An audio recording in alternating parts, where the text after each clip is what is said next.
Serial Arya Manggada, Sejuknya Kampung Halaman. Karya Singgi Hadi Mintarja. Jilid 1. Sinar matahari pagi yang cerah telah menyegarkan tubuh Manggada dan Laksana yang berjalan di belakang Ki Pandi. Mereka melintasi bulak panjang yang digelari padi-padi muda. Yang nampak dari ujung sampai ke ujung cakrawala adalah warna yang hijau segar. Satu-satu titik embun yang masih bergayut nampak berkilat-kilat memantulkan cahaya matahari. Ki Pandi yang bongkok itu berjalan sambil menundukkan kepalanya. Nampaknya memang ada yang sedang direnungkannya. Sementara itu di belakang mereka, Manggada dan Laksana masih juga sempat berkelakar dengan dahi yang berkerut. Laksana berkata, "Sebenarnya aku merasa kecewa terhadap sikap Winnie." "Kenapa?" bertanya Manggada, "bukankah ia bersikap baik terhadap kita? Jika kelak kita kembali, maka ia masih akan tetap menganggap kita sebagai kakaknya sendiri. Itulah sebabnya aku menjadi kecewa." "Kenapa?" desak Manggada. "Aku lebih senang jika kelak, apabila kita kembali, kita setidak-tidaknya dianggap sebagai orang lain." "Namun diterima dengan baik," jawab Laksana. "Aku tidak tahu maksudmu," gumam Manggada. "Ah, penalaranmu memang tumpul. Kau tahu, jika aku dianggap sebagai kakaknya, aku akan tetap saja menjadi kakaknya. Tetapi jika aku dianggap orang lain, maka mungkin, hanya mungkin, kedudukanku terhadap Winnie akan dapat berubah. Ia terlalu cantik untuk menjadi adikku." Manggada tertawa. Katanya, "Kau memang gila. Kau kira kau pantas bermimpi seperti itu?" Laksana pun tertawa pula, sehingga Ki Pandi pun telah berpaling sambil bertanya, "Ada apa?" Petik 2. Manggada lah yang menjawab, "Laksana sedang bermimpi." "Mimpi apa?" bertanya Ki Pandi pula. "Mimpi tentang seorang gadis yang cantik. Tetapi gadis itu berilmu sangat tinggi, sehingga jika gadis itu marah, maka Laksana di hadapannya akan menjadi seekor tikus di hadapan seekor kucing yang sedang menyusui dan bahkan sedang lapar," jawab Manggada. Ki Pandi pun tersenyum pula. Ia segera tahu, apa yang sedang dijadikan bahan kelakar anak-anak muda itu. Karena itu, maka ia pun berkata, "Aku tahu. Mimpi yang demikian adalah mimpi yang wajar bagi anak-anak muda. Jika seorang anak muda ingin melihat mimpinya menjadi kenyataan, maka ia harus berjuang. Bukan menunggu seperti menunggu titiknya embun di siang hari." "Ah, tidak Ki Pandi," jawab Laksana, "Manggada berbohong. Aku sama sekali tidak bermimpi, karena bermimpi pun aku tidak berani." "Kenapa tidak berani?" bertanya Ki Pandi justru sambil tertawa. "Aku bukan apa-apa Ki Pandi." Sepantasnya aku menjadi cantriknya," jawab Laksana. "Jangan begitu," berkata Ki Pandi. Lalu katanya, "Aku tahu bahwa kalian tidak bersungguh-sungguh. Tetapi pada kesempatan lain, jika kalian bersungguh-sungguh, maka kalian harus berbuat sesuatu." "Berbuat apa?" bertanya Manggada. "Hei, nampaknya kau yang justru lebih dahulu ingin berbuat sesuatu itu," potong Laksana. Manggada tertawa. Katanya, "Tidak, aku hanya ingin tahu. Seperti yang dikatakan oleh Ki Pandi, mungkin pada kesempatan lain aku menjadi seekor tikus." Ki Pandi yang kemudian berjalan di antara kedua orang anak muda itu kemudian berkata, "Nah, anak-anak muda. Agar kalian tidak sekedar menjadi tikus, maka kalian harus belajar menjadi kucing." Manggada lah yang menyahut, "Tetapi berapa panjang waktu yang diperlukan bagi seekor tikus untuk menjadi seekor kucing?" Ki Pandi menepuk bahu Manggada sambil berkata, "Kalian telah dihinggapi penyakit rendah diri." Manggada memang tidak membantah. Katanya, "Di lingkungan keluarga Kiai Gumrah, kami berdua benar-benar merasa tidak berarti apa-apa." "Kalian memang salah menilai diri kalian," berkata Ki Pandi, "kalian mengira bahwa harga diri seseorang semata-mata ditentukan oleh kemampuannya dalam olah kanuragan. Hei, bukankah Winnie itu dapat mengatakan kepada kalian bahwa kepribadian seseorang merupakan bagian dari harga diri seseorang?" Kedua orang anak muda itu mengangguk-angguk. Sementara Ki Pandi berkata selanjutnya, "Sebaiknya kalian mulai sekarang berusaha untuk menghapus perasaan rendah diri itu. Jika perasaan itu terlanjur berakar di dalam diri kalian, maka akibatnya akan menjadi kurang baik bagi kalian. Kalian akan terpisah, dan bahkan memisahkan diri dari pergaulan yang seharusnya tidak perlu. Kalian membayang-bayangi diri kalian dengan berbagai macam penilaian yang tidak berarti. Kau ingin satu contoh yang wujud tentang seseorang yang mempunyai perasaan rendah diri?" Kedua orang anak muda itu tidak menjawab. Sedangkan Ki Pandi berkata selanjutnya, "Nah, aku adalah contoh yang dekat di hadapan kalian. Aku adalah seorang yang ditelan oleh perasaan rendah diri itu. Sejak aku menjadi cacat, maka aku merasa tidak pantas lagi bergaul dengan banyak orang. Aku jarang sekali berkumpul dengan anak-anak muda sebayaku waktu itu. Aku lebih senang menyendiri dan hidup di dunia angan-angan. Selebihnya aku telah memaksa diri untuk menguasai berbagai macam ilmu. Dalam perguruan pun aku masih saja dibayangi oleh perasaan rendah diri itu. Untuk menutupinya, maka aku berusaha untuk menjadi salah seorang di antara murid-murid terbaik di perguruanku. Ki Pandi itu berhenti sejenak. Wajahnya nampak menjadi bersungguh-sungguh. Lalu katanya pula, namun betapapun juga aku memiliki ilmu yang tinggi, tetapi hidupku tidak banyak berarti, justru karena kepribadianku rapuh. Aku tetap terasing dari pergaulan. Dan aku tetap menjadi seseorang yang lain dari kehidupan yang wajar. Tetapi Ki Pandi sudah berbuat banyak untuk memerangi dunia hitam, berkata Manggada. Tetapi gerakku sangat terbatas. Kadang-kadang aku memang merasa diriku menjadi pahlawan. Tetapi perasaan itu adalah sekedar untuk mengimbangi perasaan rendah diriku, sehingga justru karena itu, maka aku seakan-akan menjadi manusia lain dari kewajaran hidup seseorang. Bahkan mungkin seperti hantu yang sesekali muncul kemudian menghilang lagi. Kedua anak muda itu terdiam. Mereka tidak tahu apa yang harus mereka katakan. Sementara itu Ki Pandi masih berkata, sekarang aku melihat anak-anak muda yang juga merasa rendah diri. Tetapi aku tahu, bahwa kalian merasa rendah diri hanya pada satu sisi, yaitu pada sisi olah kanuragan. Jika apa yang kalian anggap kekurangan itu sudah terangkat, maka kalian tentu tidak akan merasa rendah diri lagi. Berbeda dengan aku, apapun yang dapat aku perbuat, tetapi cacat ini akan selalu melekat padaku, sehingga aku akan tetap merasa rendah diri untuk sepanjang umurku. Tetapi bukankah Ki Pandi menyadari bahwa perasaan rendah diri itu seharusnya disingkirkan, karena tidak berarti apa-apa dan bahkan hanya merugikan diri sendiri, sebagaimana Ki Pandi nasihatkan kepada kami? Bertanya Laksana. Ki Pandi itu tersenyum. Katanya, memang agaknya lebih mudah untuk menasehati orang lain daripada menasehati diri sendiri. Manggada dan Laksana mengangguk-angguk. Namun keduanya tidak bertanya lebih banyak lagi. Untuk beberapa saat mereka sempat merenungi diri mereka, bagaimana mereka merasa sangat kecil di antara raksasa-raksasa di dunia olah kanuragan. Bahkan Winnie, gadis yang cantik itu pun memiliki ilmu yang tinggi pula. Sementara itu, matahari telah memanjat langit semakin tinggi. Panasnya terasa mulai menggatalkan kulit. Di langit, awan yang tipis mengalir tertiup angin semilir. Daun pohon turi yang tumbuh di sebelah menyebelah jalan menggeliat perlahan-lahan. Dalam pada itu, tiba-tiba saja Manggada bertanya, Ki Pandi.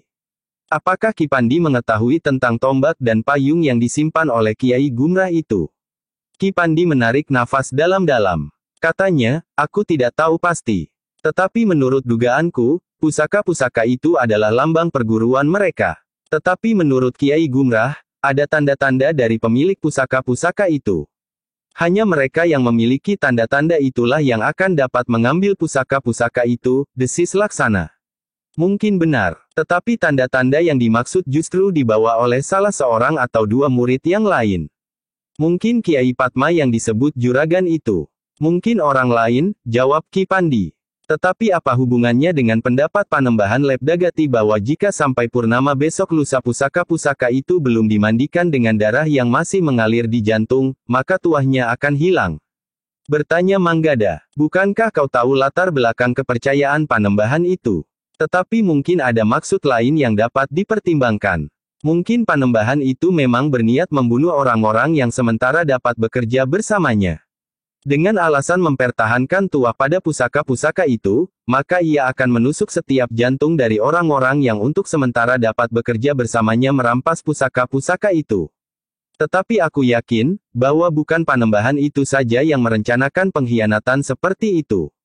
Tentu juga yang lain-lain. Kiai Kajar, pemimpin Padepokan Susuhing Angin, Kiai Windu Kusuma dan orang-orang yang terlibat di dalamnya, karena pusaka-pusaka itu memang benar-benar benda yang harganya sangat mahal. Emas dan permata yang melekat pada pusaka-pusaka itu akan dapat dipergunakan untuk membeli sebuah negeri. Tetapi dari mana Kiai Gumrah dan saudara-saudara seperguruannya mendapatkan benda-benda itu? Aku tidak tahu pasti. Tetapi sebagaimana pernah aku dengar tanpa mengetahui kebenarannya, bahwa perguruan Kiai Gumrah itu didirikan oleh seorang bangsawan keturunan Majapahit. Pusaka-pusaka itu tentu juga berasal dari Majapahit jika berita yang aku dengar itu benar, jawab Ki Pandi. Manggada dan Laksana mengangguk-angguk pula. Namun mereka tidak bertanya lagi. Sehingga untuk sesaat kemudian, mereka pun berjalan sambil berdiam diri. Dalam pada itu, hari pun beringsut dari waktu ke waktu. Ketika matahari mulai menuruni sisi langit, maka ketiga orang itu telah singgah di sebuah kedai yang terhitung ramai. Beberapa orang telah singgah di kedai itu ketika Ki Pandi, Manggada dan Laksana melangkah masuk. Tetapi ketika Manggada dan Laksana akan melangkah ke tengah-tengah ruangan kedai itu, Ki Pandi menggamit mereka sambil berkata, "Kita duduk di sudut itu saja." "Kenapa?" bertanya Manggada. "Tidak menjadi perhatian banyak orang," jawab Ki Pandi. Manggada dan Laksana tidak membantah. Mereka pun mengikut Ki Pandi yang memilih tempat di sudut sebagaimana kebiasaan Ki Pandi yang lebih senang menyendiri. Meskipun demikian, ada juga beberapa orang anak muda yang memperhatikannya. Nampaknya justru anak-anak muda dari lingkungan orang berada. Sambil sekali-sekali memandang Ki Pandi, mereka menahan tertawa mereka di sela-sela bisik-bisik lirih. Namun kadang-kadang suara tertawa mereka meledak tanpa dikendalikan lagi. Namun nampaknya Ki Pandi tidak menghiraukan mereka. Kepada Manggada dan Laksana ia berdesis, "Aku sudah terlalu sering menjadi bahan tertawaan. Dan itu membuat aku semakin merasa rendah diri.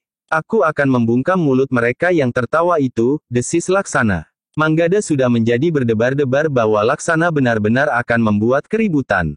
Tetapi Ki Pandi sendirilah yang mencegahnya, "Sudahlah. Aku merasa bahwa wujudku memang pantas untuk ditertawakan. Tetapi aku tidak kenal mereka dan mereka tidak kenal kau. Besok aku tidak akan bertemu dengan mereka lagi. Karena itu, biarkan saja mereka." Laksana yang sudah siap untuk bangkit berdiri, menarik nafas dalam-dalam. Dicobanya untuk mengendapkan kembali perasaannya yang bergejolak. Namun ternyata Ki Pandi sempat menikmati minuman dan makanan yang dipesannya. "Jarang sekali aku sempat mendapatkan minuman dan makanan seperti ini," berkata Ki Pandi, "biasanya aku minum air dari belik atau pancuran. Kemudian makan apa saja yang diketemukan. Buah-buahan dan akar-akaran. Namun sekali-sekali juga nasi dengan garam. Jika aku kembali ke rumah Ki Ajar Pangukan, maka aku dapat makan lebih teratur." Kedua anak muda itu termangu-mangu sejenak. Dengan dahi yang berkerut Manggada bertanya, "Di mana Ki Ajar Pangukan sekarang?" "Ia masih tetap berada di rumahnya yang dahulu. Ia tidak berpindah-pindah. Tetapi seperti aku, Ki Ajar memang sering mengembara.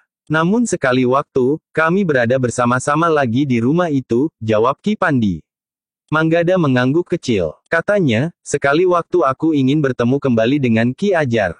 Besok pada suatu saat, kita datang ke rumahnya," sahut Ki Pandi. Namun Laksana hampir tidak dapat memperhatikan pembicaraan itu. Perhatiannya justru tertuju kepada anak-anak muda yang masih saja memperhatikan Ki Pandi sambil sekali-sekali tertawa tertahan. "Marilah," berkata Ki Pandi, "jika kalian sudah cukup, kita tinggalkan saja tempat ini." Laksana lah yang kemudian berdiri dan melangkah mendapatkan pemilik kedai itu. Demikianlah, setelah membayar harga makanan dan minumannya, maka ketiga orang itu telah meninggalkan kedai itu.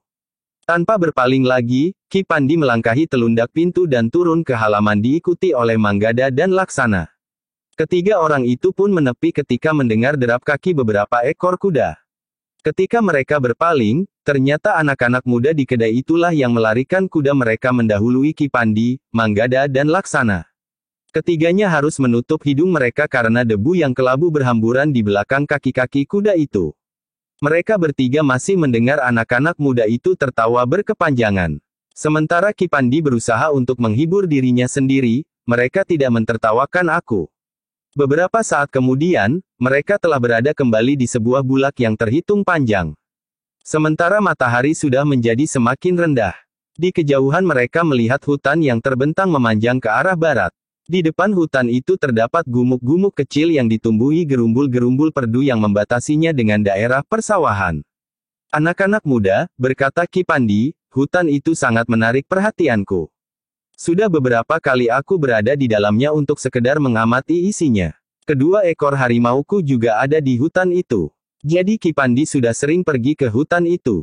Bertanya Manggada. Iya, jika kalian bersedia, kita akan bermalam di hutan itu malam nanti, ajak Ki Pandi. Manggada dan Laksana termangu-mangu sejenak.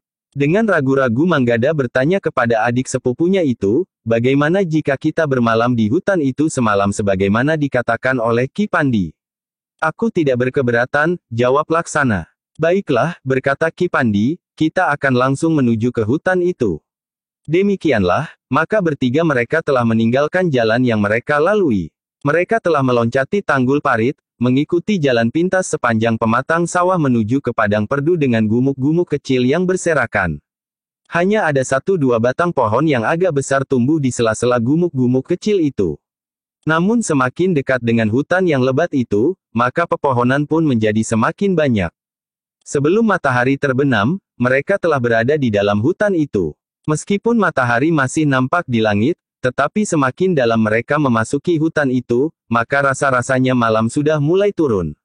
Tetapi dari sela-sela daun pepohonan yang rimbun masih nampak berkas-berkas cahaya matahari yang berhasil menyusup menimpa pohon-pohon raksasa yang bertebaran di antara beribu-ribu batang pohon yang seakan-akan saling berdesakan. Manggada dan Laksana bukan untuk yang pertama kali memasuki hutan-hutan yang lebat. Ketika mereka masih berguru, mereka sudah sering mencari harimau untuk dikuliti. Kulitnya dapat mereka jual kepada beberapa orang pedagang yang memang mencari kulit harimau sebagai barang dagangan. Namun pamannya pun kemudian telah menasehatkan agar mereka menghentikan kegiatan itu. Kemudian Manggada dan Laksana juga telah menyeberangi hutan Jatimalang bersama Ki Wiradadi yang kehilangan anak gadisnya. Justru di seberang hutan itulah Manggada dan Laksana bertemu dengan Ki Pandi dan Ki Ajar Pangukan. Karena itu, keduanya memang tidak terlalu canggung berada di dalam hutan yang terhitung lebat itu. Hutan ini merupakan hutan yang jarang disentuh kaki manusia, berkata Ki Pandi. Lalu katanya selanjutnya, hutan ini termasuk hutan yang lebat, sebagaimana hutan Jatimalang. Tetapi hutan ini tidak menyembunyikan satu lingkungan sebagaimana yang terdapat di belakang hutan Jatimalang. Jadi apa yang menarik dari hutan ini? Bertanya Laksana. Tidak seperti hutan Jatimalang yang miring karena letaknya di kaki gunung. Hutan ini datar. Ada rawa-rawa di dalamnya. Pohon-pohon raksasa yang jumlahnya lebih banyak. Batu-batu besar yang berserakan di dalamnya sebagaimana terdapat gumuk-gumuk kecil di padang perdu itu. Sedangkan di kedung bagian barat hutan ini terdapat sarang sejenis buaya kerdil yang liar dan buas. Buaya kerdil, ulang Manggada. Iya, sejenis buaya yang tidak begitu besar. Tetapi justru sangat berbahaya. Geraknya lebih tangkas dan kebiasaannya bergerombol dan bergerak bersama-sama. Ketika terjadi perkelahian antara sekelompok buaya itu dengan sekelompok anjing hutan yang juga banyak terdapat di hutan ini, aku sempat merasa ngeri. Kedua-duanya merupakan jenis binatang yang bergerombol dan berkelahi bersama-sama. Manggada dan Laksana mengangguk-angguk. Nampaknya selain bercerita, Ki Pandi juga memberikan peringatan-peringatan dini kepada Manggada dan Laksana.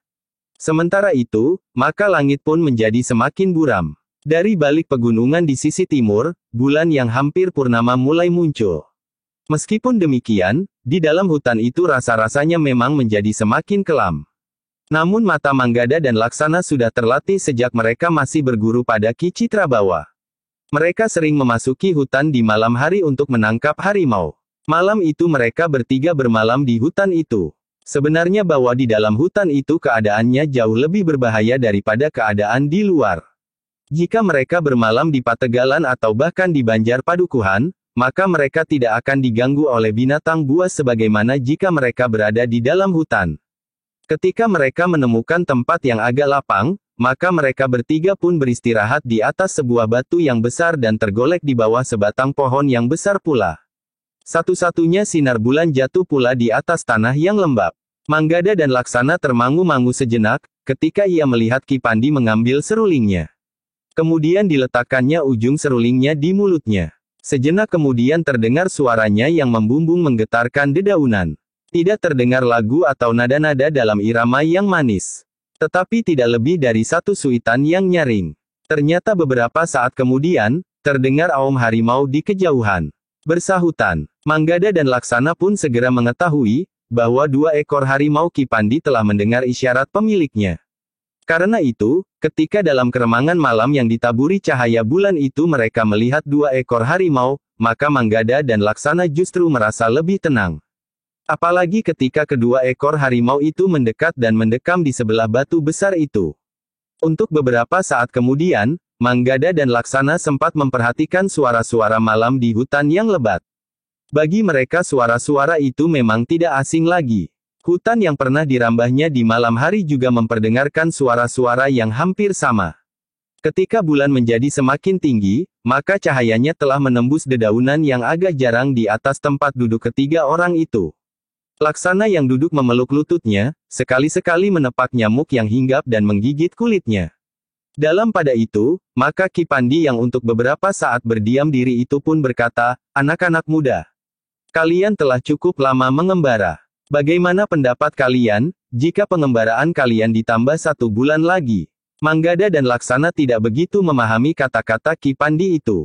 Karena itu, maka Manggada pun bertanya, "Maksud Ki Pandi, kita akan tertahan sebulan lagi di perjalanan," jawab Ki Pandi. "Tetapi Pajang sudah dekat. Kemudian beberapa langkah lagi kita akan sampai ke tujuan," jawab Laksana. "Iya, aku tahu. Tetapi sebelum kalian sampai, apakah kalian bersedia menjalani laku sebulan lamanya bersamaku di hutan ini? Kita akan mulai nanti saat bulan purnama, 2 hari lagi. Dan kita akan mengakhiri di saat purnama sebulan kemudian," berkata Ki Pandi.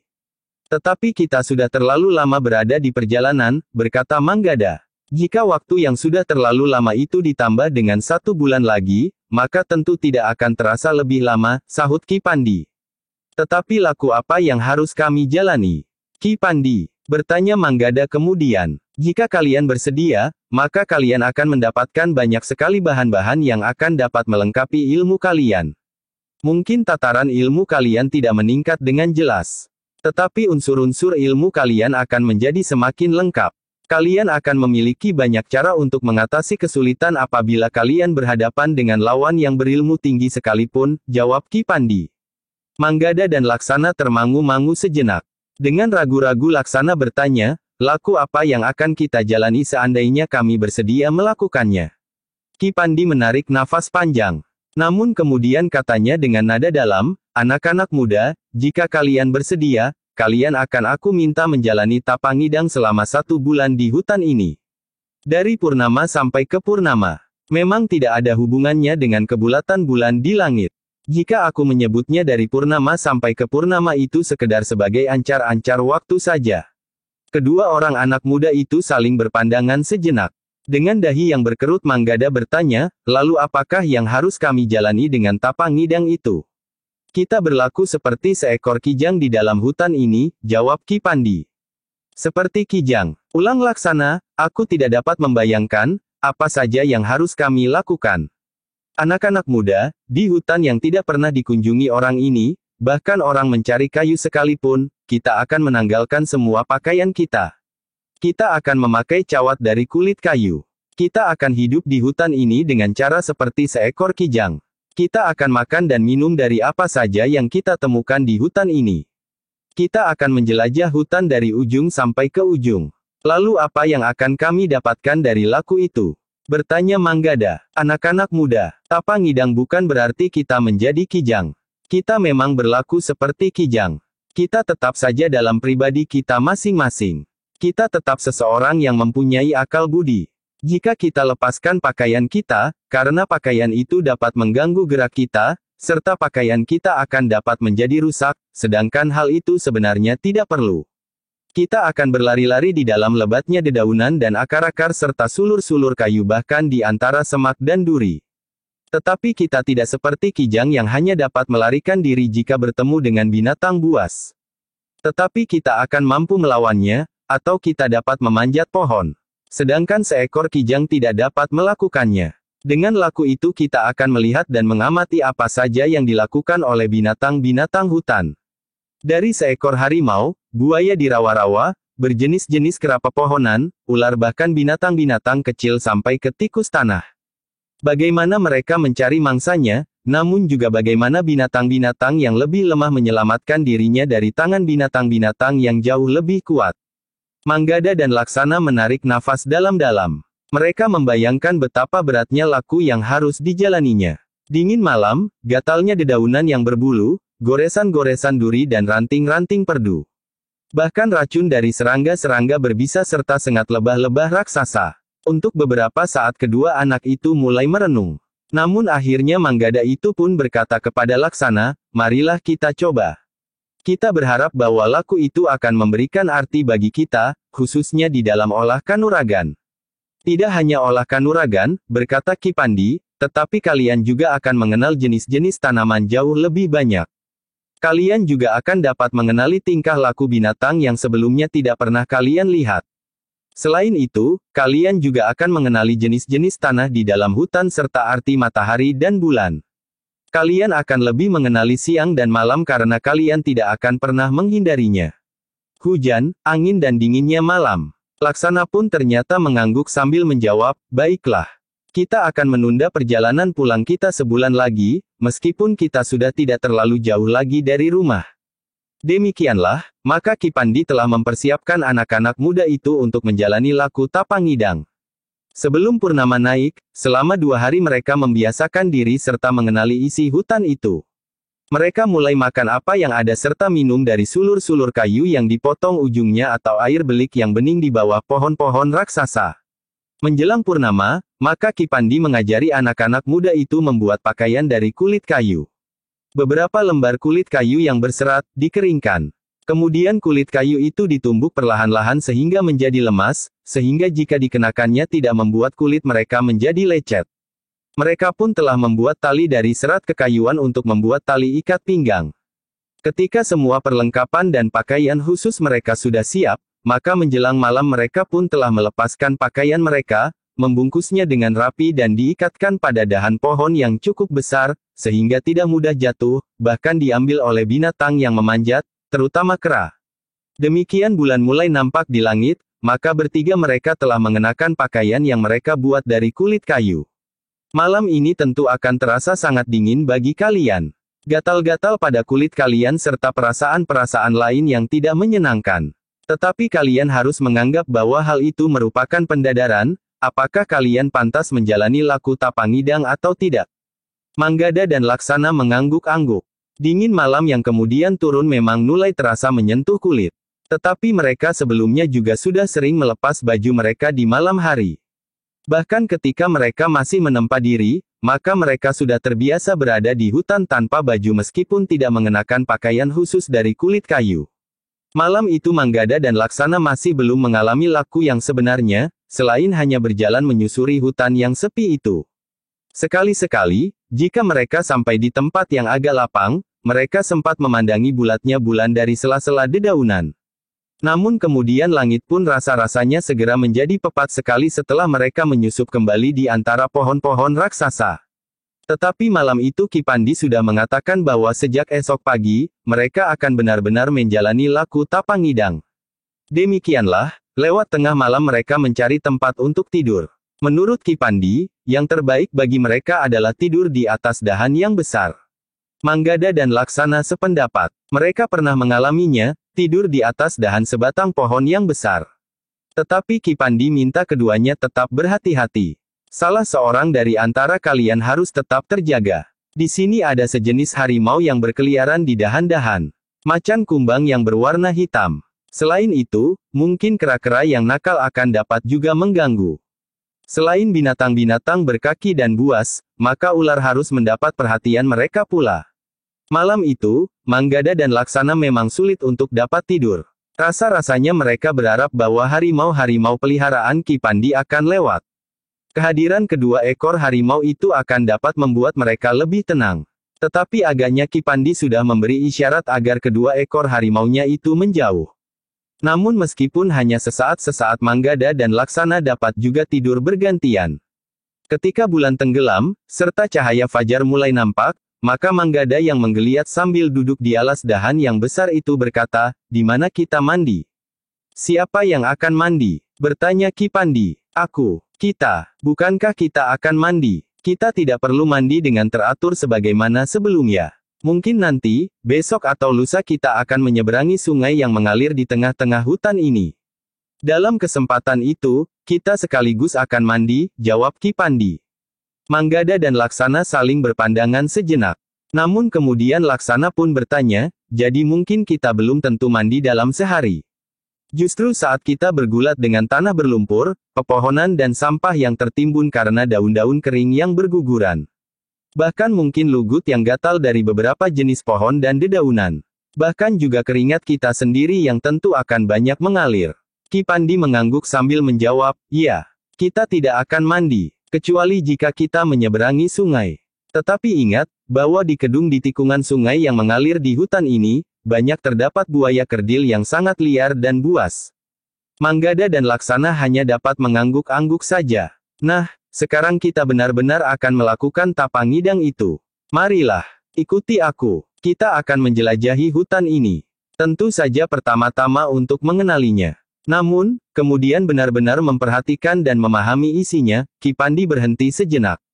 Lalu katanya lagi, tapa ngidang yang sebenarnya termasuk tapa mbisu. Tetapi kita tidak akan melakukannya. Kita akan tetap berbicara karena kita memang dapat berbicara. Manggada dan Laksana itu pun kemudian melangkah mengikuti Ki Pandi yang bongkok itu. Mula-mula mereka berjalan saja di antara pohon-pohon raksasa. Sekali-sekali mereka memang melihat semak-semak yang berguncang. Seekor kijang berlari dengan kencangnya. Ki Pandi itu berjalan semakin lama semakin cepat.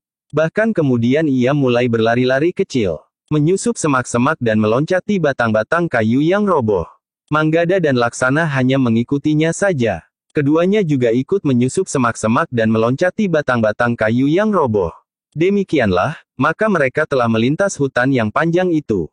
Ketika mereka sampai di sebuah rawa yang menggenang, maka mereka telah melingkari tepi-tepi rawa itu. Berbagai tumbuh-tumbuhan air tumbuh di dalam rawa-rawa itu. Tidak kalah hebatnya dengan batang-batang pohon yang tumbuh di tanah. Pada hari yang pertama itu, agaknya Ki Pandi masih belum memperkenalkan Manggada dan Laksana dengan isi rawa-rawa itu. Karena itu, maka mereka tidak berhenti. Hanya kaki-kaki mereka sajalah yang berdecak pada air berlumpur di ujung rawa-rawa itu. Ki Pandi memang belum membawa anak-anak muda itu sepenuhnya pada laku yang terlalu berat. Tetapi Ki Pandi menuntun sedikit demi sedikit agar keduanya tidak mengalami gangguan badani, juga jiwani.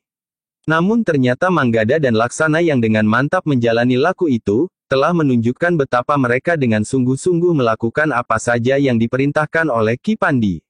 Sejak hari yang pertama, mereka telah menunjukkan, bahwa mereka memiliki bekal yang cukup banyak untuk meningkat pada jenjang kemampuan berikut dan berikutnya. Dengan demikian, maka Ki Pandi pun menjadi semakin berharap atas kedua orang anak muda itu.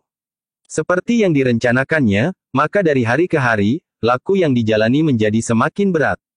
Mereka tidak saja berlari-lari menyusuri hutan itu sejak matahari belum terbit. Tetapi mereka juga mulai berhubungan dengan penghuninya. Mereka mulai memperhatikan isi hutan itu dari jenis binatang yang kecil sampai pada binatang yang terbesar yang terdapat di hutan itu. Berkali-kali mereka bertemu dengan harimau yang bukan milik Ki Pandi. Namun jika masih ada kemungkinan untuk menghindar, mereka selalu menghindarinya. Yang mereka perhatikan, bagaimana binatang-binatang itu mempertahankan hidupnya dalam garangnya pergaulan di dalam rimba yang lebat. Tetapi semakin lama mereka berada di hutan, maka mereka tidak selalu dapat menghindari pertarungan yang keras melawan binatang-binatang liar di dalam hutan. Beberapa jenis harimau pernah mereka hadapi. Namun mereka masih menghindar jika bertemu dengan sekelompok anjing hutan liar yang sangat berbahaya. Jika tidak mungkin lagi menghindar, maka Ki Pandi terpaksa memanggil kedua ekor harimaunya untuk mengusir anjing-anjing hutan yang ganas dan licik itu. Namun yang biasa dilakukan oleh ketiga orang itu jika mereka bertemu dengan gerombolan anjing liar adalah dengan memanjat sebatang pohon. Yang menarik perhatian mereka adalah kelompok-kelompok buaya kerdil yang hidup di dalam kedung. Sebuah tikungan sungai yang airnya cukup dalam. Seperti yang diceritakan oleh Ki Pandi, maka Manggada dan Laksana juga sempat melihat pertarungan yang mengerikan antara sekelompok buaya kerdil melawan sekelompok anjing hutan liar yang lapar. Pertarungan itu dimulai ketika beberapa ekor anjing hutan yang haus minum dari air kedung itu. Tiba-tiba saja seekor di antaranya telah disambar oleh seekor buaya kerdil. Lengking anjing itu ternyata telah memanggil segerombolan kawan-kawan. Dengan demikian, maka pertarungan pun tidak dapat dihindarkan ketika sekelompok buaya kerdil naik ke darat. Manggada dan Laksana yang sudah memiliki pengalaman menghadapi benturan kekerasan, masih juga merasa sangat ngeri menyaksikan apa yang terjadi. Kedung itu menjadi merah, mereka tidak jelas melihat bagaimana pertarungan itu berakhir. Namun yang nampak kemudian adalah beberapa ekor anjing hutan terseret ke dalam kedung, sementara beberapa ekor buaya kerdil yang berkulit keras itu dapat juga terkoyak oleh gigi-gigi tajam anjing liar, sehingga beberapa ekor di antaranya harus tertinggal di darat. Mati. Itulah akibat jika terjadi pertempuran, berkata Ki Pandi, bukan saja antara binatang liar yang buas. Tetapi pertempuran antara sekelompok manusia melawan kelompok yang lain, akibatnya akan sama saja sebagaimana kau lihat yang terjadi di rumah Kiai Windu Kusuma. Manggada dan Laksana mengangguk-angguk. Sementara itu Ki Pandi pun berkata selanjutnya, apalagi manusia mempunyai akal dan penalaran. Mereka dapat berbuat lebih jahat dari binatang-binatang liar itu. Manggada dan Laksana masih saja mendengarkan keterangan Ki Pandi itu sambil mengangguk-angguk. Demikianlah, selama Tapangidang banyak sekali yang dapat dilihat oleh Manggada dan Laksana. Sementara itu, selama berada di hutan itu, Manggada dan Laksana telah menempa diri mereka pula. Selama menjalani laku, maka mereka makan apa saja yang mereka dapatkan di hutan itu. Apa yang dapat dimakan oleh seekor kijang, maka mereka pun dapat pula memakannya. Tetapi lebih dari itu, maka mereka pun makan apa yang dapat dimakan oleh seekor kera. Bahkan apa yang dapat dimakan oleh seekor harimau. Sebagaimana dikatakan oleh Ki Pandi bahwa mereka tidak menjadi seekor kijang, tetapi mereka tetap berlandaskan akal budi mereka.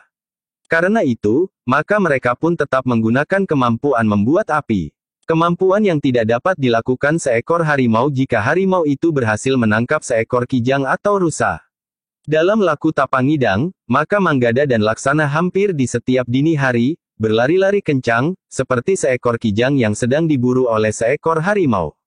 Menyusup di antara pohon-pohon perdu, melingkari pepohonan, meloncati batang-batang kayu yang melintang, menyusuri tepi rawa-rawa, menyeberangi sungai dan berloncatan di atas bebatuan serta mengatasi rintangan-rintangan yang lain.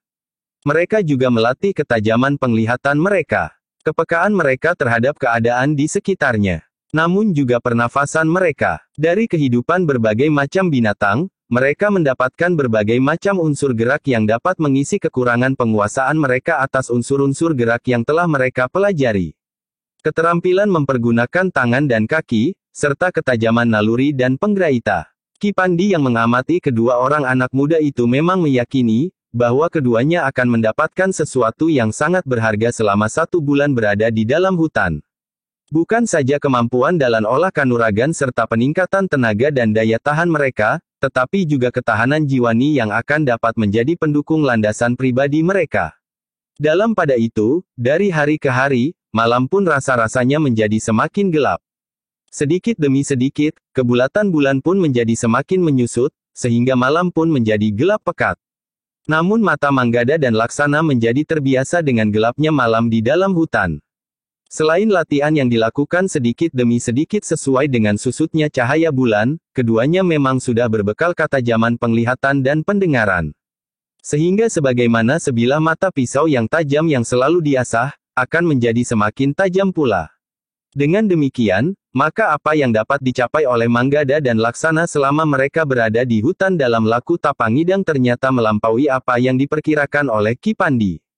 Ketika bulan gelap, maka Manggada dan Laksana telah mampu menyerap pengalaman, pengenalan dan pengetahuan sebagaimana diperkirakan akan dapat diserap dalam jarak waktu dari purnama sampai ke purnama.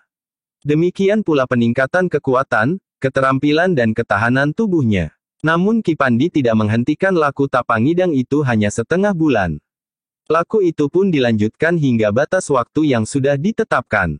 Namun dengan hasil yang jauh lebih banyak dari yang diharapkan. Justru setelah melihat hasil dari laku yang dijalani oleh Manggada dan Laksana, maka pada hari-hari terakhir, Ki Pandi telah membawa anak-anak muda itu memasuki satu laku yang lebih berat.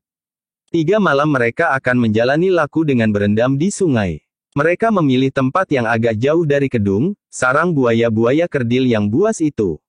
Kemudian 3 malam terakhir mereka berada di hutan itu, menjelang bulan purnama, mereka akan menjalani laku Tapangalong. Di malam hari mereka akan bergayut pada dahan sebatang pohon yang tinggi dengan kaki mereka. Sementara di siang hari mereka tetap menjelajahi hutan itu dari ujung sampai ke ujung. Mereka sempat melengkapi pengenalan mereka dengan kehidupan burung-burung. Dari burung-burung kecil, sampai pada burung-burung buas yang berparuh melengkung.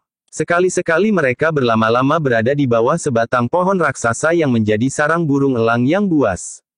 Namun mereka pun kadang-kadang berdiri di tepi hutan melihat burung alap-alap meluncur memburu mangsanya. Namun mereka pun melihat bagaimana sejenis burung tekukur mampu melepaskan diri dari terkaman burung alap-alap yang mampu terbang lebih cepat dari burung yang diburunya. Di kesempatan lain, mereka melihat seekor burung serigunting yang bertarung melawan burung elang yang lebih besar dan buas. Namun kecepatan gerak burung yang lebih kecil itu membuat lawannya menjadi bingung, sehingga elang itu merasa lebih baik menyingkir untuk saja. Demikianlah, hari pun merangkak terus, sehingga akhirnya laku Tapangidang, berendam di air serta Tapangalong, telah selesai dijalani. Sementara itu, di malam-malam terakhir, langit menjadi terang kembali. Bulan yang gelap semakin lama menjadi semakin terang, sehingga akhirnya, sampailah mereka pada malam purnama. Bulan bulat bertengger di langit. Bintang nampak gemerlapan. Selembar-selembar awan yang tipis mengalir di hembus angin. Ki Pandi menganggap laku yang dijalani oleh Manggada dan Laksana sudah selesai. Menjelang tengah malam, saat inilah bulat berada di puncak, ketiga orang itu pun telah mandi keramas di sungai. Mereka membersihkan semua kotoran yang melekat di tubuh mereka, karena selama mereka menjalani laku, mereka tidak dapat mandi setiap hari.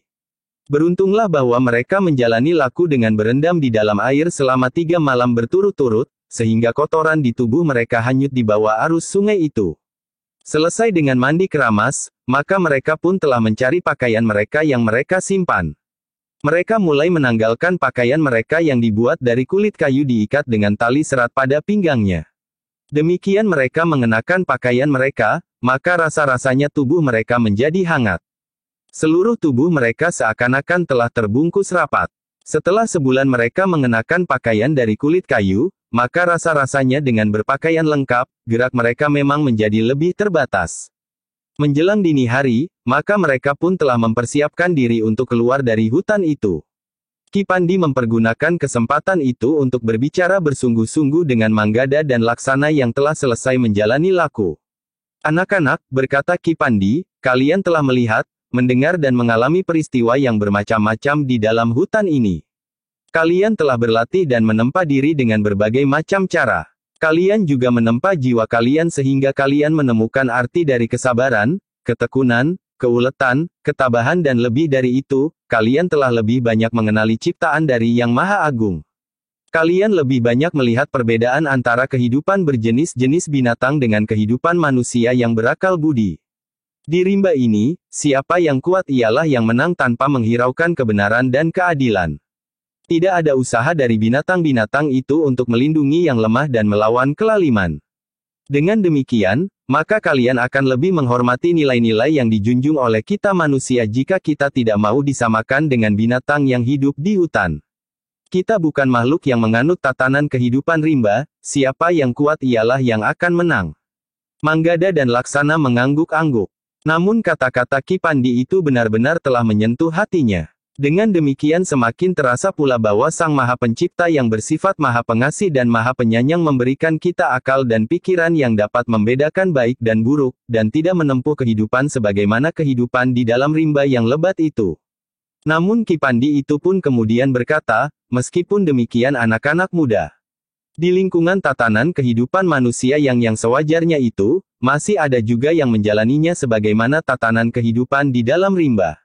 Ada 1-2 orang, bahkan 1-2 kelompok orang yang menganggap dalam tatanan kehidupan manusia itu juga berlaku pageran siapakah yang kuat merekalah yang menang. Bahkan ada yang menganggap bahwa menelan sesamanya dapat menjadi pilihan yang sah untuk mencapai maksud serta keinginannya.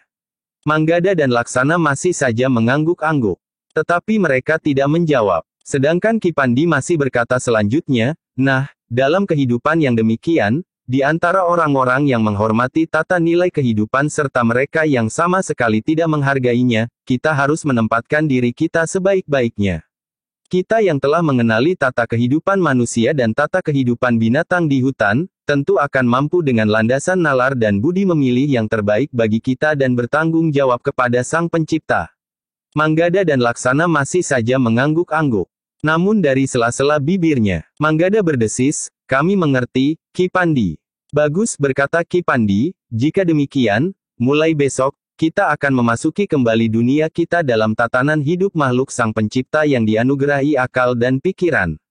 Dengan demikian, maka Ki Pandi pun membawa dua orang anak muda itu keluar dari hutan.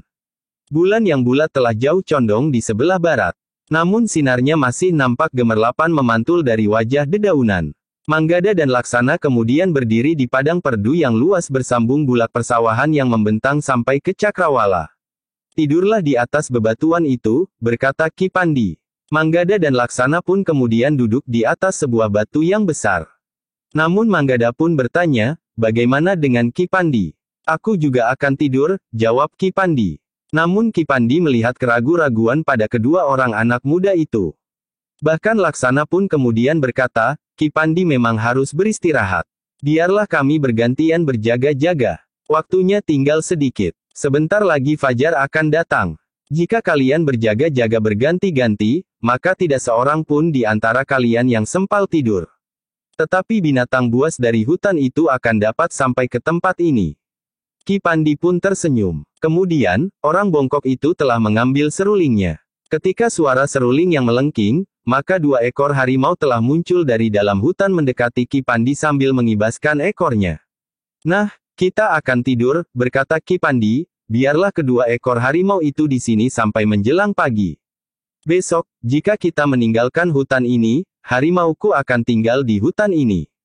Biarlah mereka hidup di antara pageran rimba yang berlaku. Sementara kita akan menjalani hidup dalam tatanan yang berbeda." Kehadiran kedua ekor harimau itu memang membuat Manggada dan Laksana menjadi tenang. Mereka pun kemudian berbaring di atas tanah berbatu padas. Meskipun tidak selembar pun alas yang mereka pergunakan, tetapi keadaan itu sudah jauh lebih baik dari saat mereka menjalani laku tapangidang di dalam hutan. Meskipun hanya sebentar, ternyata mereka sempat memejamkan mata mereka. Menjelang matahari terbit, mereka terbangun. Bulan sudah menginjak batas langit, sementara kedua ekor harimau Ki Pandi sudah tidak nampak lagi.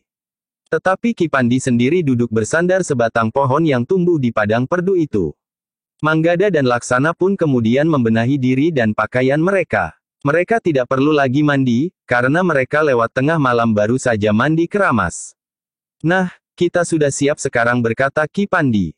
"Kita akan menempuh jalan pulang, Ki Pandi," berkata Manggada dengan nada tinggi.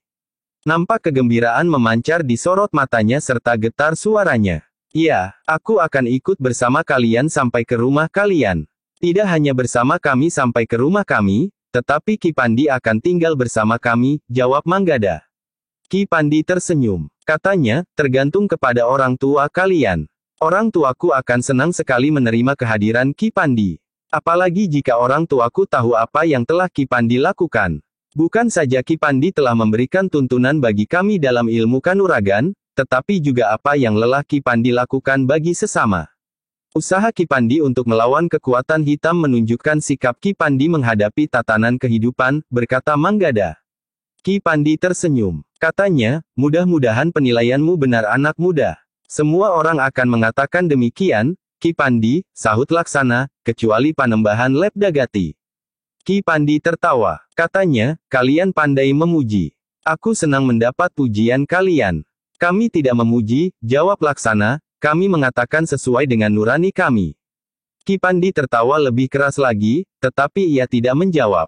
Meskipun demikian, hubungannya dengan anak-anak muda itu telah dapat membuatnya tertawa. Ki Pandi sendiri menyadari, bahwa ia jarang sekali sempat tertawa.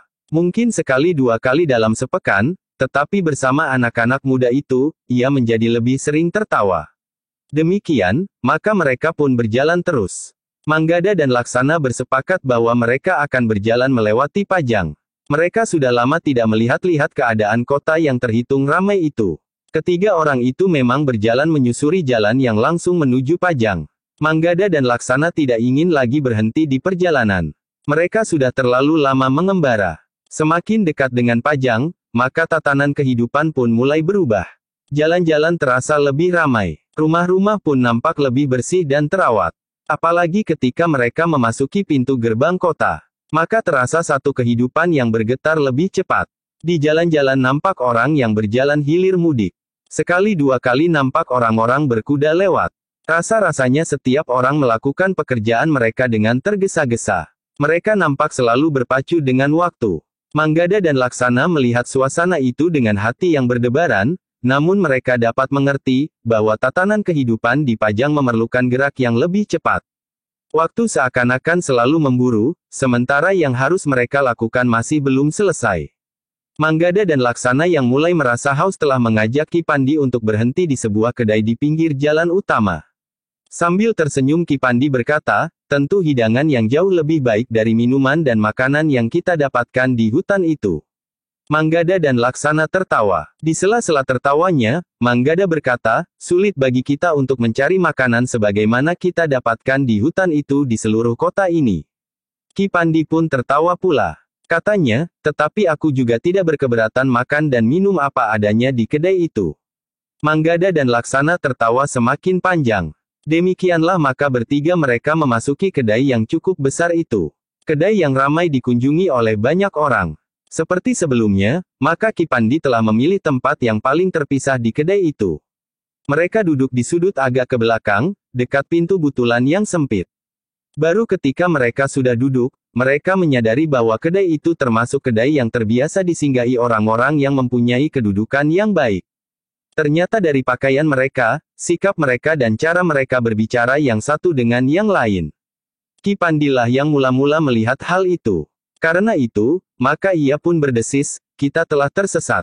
Kenapa? Bertanya Manggada. Kedai ini nampaknya hanya dikunjungi orang-orang yang terpandang di kota ini. Manggada tersenyum. Namun katanya, tetapi tidak ada larangan bagi siapapun yang masuk untuk membeli makanan dan minuman di sini. Kita mempunyai uang Ki Pandi, sahut Laksana, asal kita membayar harga makanan dan minuman sesuai dengan tarifnya, kita tentu tidak akan dianggap bersalah. Tetapi lihat orang-orang yang ada di kedai ini, berkata Ki Pandi, mereka memandang kita dengan heran. Mungkin pakaian kita tidak seperti pakaian mereka. Pakaian kita termasuk kusut dan kumal. Yang lain menjadi heran melihat punggungku yang bongkok dan buruk. Manggada menggeleng sambil berkata, tidak Ki Pandi. Seperti yang Ki Pandi katakan, bahwa Ki Pandi selalu dihantui oleh perasaan rendah diri. Ki Pandi mengangguk-angguk. Katanya, ya, mungkin memang demikian. Tetapi sebaiknya kita mencari kedai yang lebih kecil yang memang diperuntukkan orang-orang kecil seperti kita. Tetapi Laksana menyahut, kita sudah terlanjur duduk di sini, Ki Pandi. Sebaiknya kita acuhkan saja orang-orang lain itu. Ki Pandi mengangguk-angguk. Ia mencoba untuk tidak memperhatikan orang lain.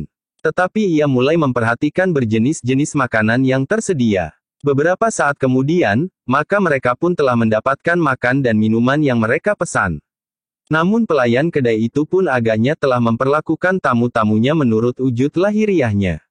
Karena itu, maka sikapnya kepada Ki Pandi, Manggada dan Laksana juga agak kurang menyenangkan. Tetapi ketiganya memang tidak menghiraukan sikap itu. Mereka pun kemudian telah meneguk minuman hangat itu serta makanan yang telah mereka pesan. Ketiganya tidak mau kehilangan selera makan mereka karena hal-hal yang tidak berarti apa-apa bagi mereka. Mereka berpendirian, bahwa setelah mereka meninggalkan kedai itu, maka orang-orang yang memperhatikan mereka, termasuk pelayan kedai itu, tidak akan dijumpainya lagi. Beberapa saat kemudian, maka Ki Pandi, Manggada dan Laksana itu sudah selesai dengan makanan dan minuman mereka. Tubuh mereka yang baru saja ditempa di tengah-tengah hutan itu pun merasa menjadi semakin segar. Darah mereka menjadi panas dan jantung mereka pun rasa-rasanya berdetak semakin mantap. Namun yang dicemaskan Ki Pandi itu pun terjadi. Tiba-tiba saja 3 orang anak muda yang nampaknya dari keluarga yang cukup terpandang telah mendekatinya.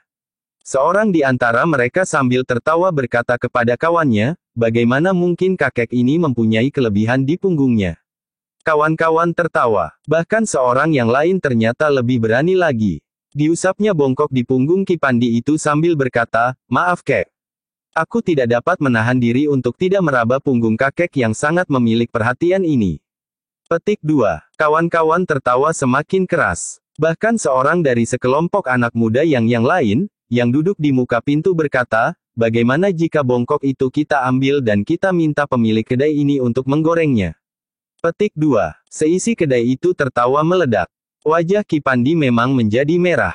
Manggada dan Laksana tidak dapat berdiam diri mengalami perlakuan yang sangat buruk itu. Tetapi ketika mereka bangkit, Ki Pandi berdesis, "Jangan lakukan. Aku minta." "Tetapi itu sudah keterlaluan," sahut Laksana. "Tidak apa-apa. Nanti setelah kita meninggalkan kedai ini, kita tidak akan bertemu lagi dengan orang itu." Manggada menggeram. Tetapi ia tidak mau melanggar perintah Ki Pandi. Namun anak muda yang meraba punggung Ki Pandi itu justru yang menyahut, "Jangan marah. Ki Sanak, aku tidak bermaksud apa-apa. Aku hanya ingin mengusap punggung ini." Wajah Manggada dan Laksana bagaikan telah membara. Tetapi Ki Pandilah yang menjawab, "Aku tidak berkeberatan anak muda." "Bagus," jawab anak muda itu, "kau memang orang yang baik." Anak muda itu berhenti sejenak.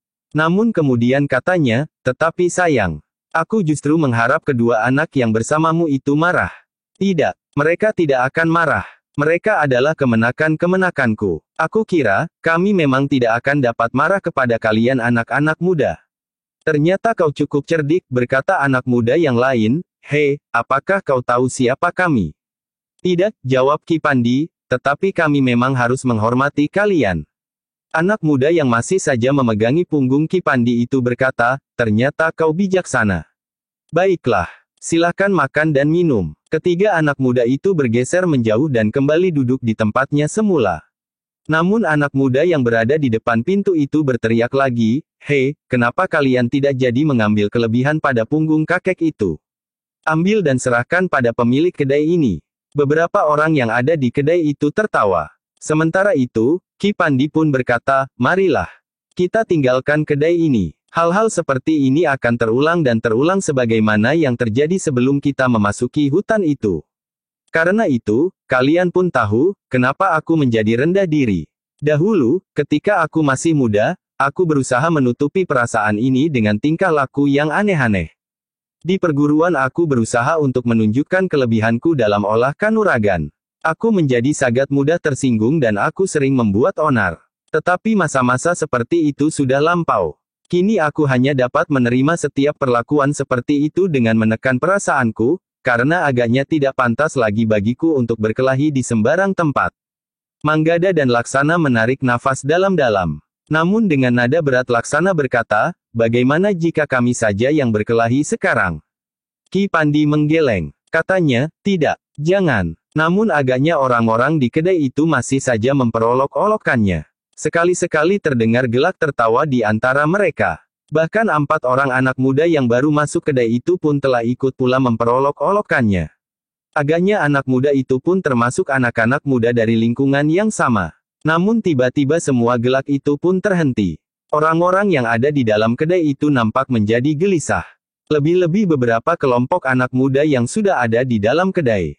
Sedangkan orang-orang yang lebih tua pun menundukkan kepala mereka. Semua perhatian tiba-tiba telah terikat pada mangkok-mangkok minuman dan makanan mereka. Beberapa saat kemudian, seorang anak muda memasuki kedai itu, diiringi oleh 2 orang yang bertubuh tinggi kekar dan berwajah garang. 3 orang anak muda yang telah memperolok-olokkan Ki Pandi dengan meraba-raba bongkoknya itu nampak menjadi sangat gelisah. Setelah mereka saling memberi isyarat, maka ketiganya tiba-tiba telah bangkit berdiri dan berlari lewat pintu butulan di dekat tempat Ki Pandi duduk. Namun langkahnya pun terhenti. Di luar pintu telah berdiri pula seorang yang bertubuh tinggi berbadan kekar seperti 2 orang yang mengikuti anak muda yang baru masuk itu. "Apakah kalian akan lari?" bertanya orang yang sudah berdiri di pintu itu. Ketiga anak muda itu melangkah mundur. Wajah mereka menjadi tegang. Sementara anak muda yang baru masuk bersama 2 orang itu masih berdiri di pintu kedai itu. "Kau tidak akan dapat lari kemana-mana sekarang," berkata anak muda yang baru datang itu. Ketiga orang anak muda itu memang tidak dapat melarikan diri lagi. Sementara itu, anak-anak muda yang lain nampaknya tidak ingin terlibat. Bahkan orang-orang yang lebih tua tidak ada yang berani berbuat sesuatu. "Aku ingin membuat perhitungan sekarang," berkata anak muda itu, "aku mencarimu selama 2 hari. Baru sekarang aku menemukanmu di sini." Ketiga orang anak muda itu tidak menjawab. Tetapi wajah-wajah mereka nampak menjadi sangat tegang. 2 hari yang lalu kalian telah memukuli saudara sepupuku. Apakah kalian belum mengenal aku? Tetapi, salah seorang dari ketiga orang itu menjawab dengan gagap, kami tidak tahu bahwa anak itu sepupumu. Anak itulah yang mendahului menimbulkan persoalan. Justru saat itu kami sedang beristirahat. Kau dapat mengatakan dengan alasan apapun juga. Tetapi yang sudah terjadi adalah bahwa kalian telah memukuli kemanakanku sampai terluka cukup parah, jawab anak muda itu. Tetapi anak itulah yang memancing persoalan, jawab salah seorang dari ketiga anak muda itu. Aku tidak peduli, anak muda itu membentak. Ketiga orang itu menjadi semakin pucat. Sementara itu anak muda itu berkata, kalian harus tahu siapa aku. Iya, kami tahu, jawab anak muda yang menjadi ketakutan itu. Nah, kita sudah saling mengenal, siapa kalian dan siapa aku. Karena itu terserah kepada kalian, apakah kalian akan melawan atau kalian akan membiarkan kami memperlakukan kalian seperti kalian memperlakukan sepupuku. Tetapi ia menyerang kami dengan pisau. Kami tidak bersalah, seorang di antara ketiganya hampir berteriak. Tetapi anak muda itu sama sekali tidak menghiraukannya. Selangkah ia maju. Ketika kakinya menyentuh kaki seorang yang duduk sambil menunduk di dekatnya, maka kaki itu pun dikibaskannya keras-keras sehingga orang itu telah terpental dari tempat duduknya dan jatuh terguling di tanah. Demikian orang itu berusaha bangkit, maka anak muda itu pun membelalakan matanya sambil berkata, kau akan mencoba menghina aku, hei. Tidak, tidak, orang itu menjadi ketakutan, aku sama sekali tidak sengaja. Aku mohon ampun. Anak muda itu melangkah lagi. Ia pun kemudian telah memandangi orang-orang yang ada di kedai itu. Bukan hanya ketiga orang anak muda yang menjadi ketakutan itu. Tiba-tiba matanya terhenti ketika ia melihat Kipandi, Manggada dan Laksana. Dengan wajah yang tegang ia berkata, ada juga kutu-kutu busuk yang masuk ke kedai ini.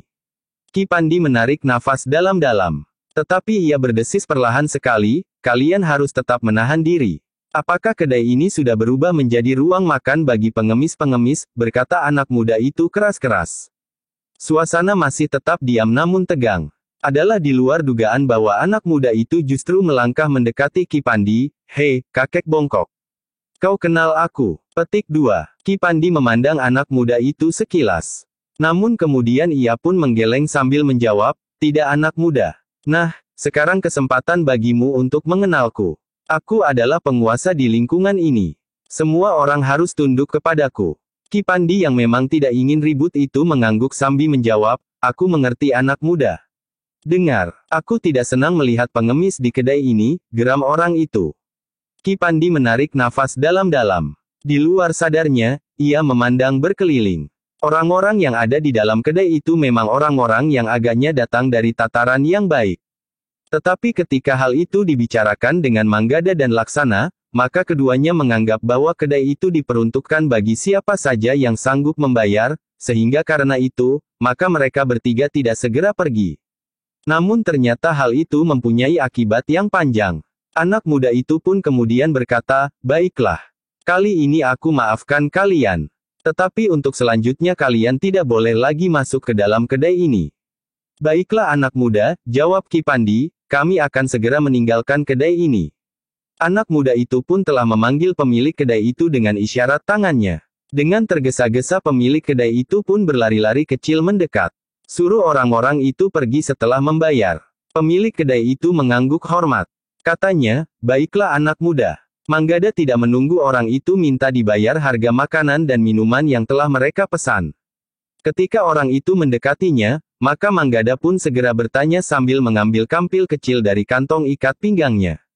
Di kampil itu masih tersimpan sisa uangnya yang sudah tidak terlalu banyak lagi.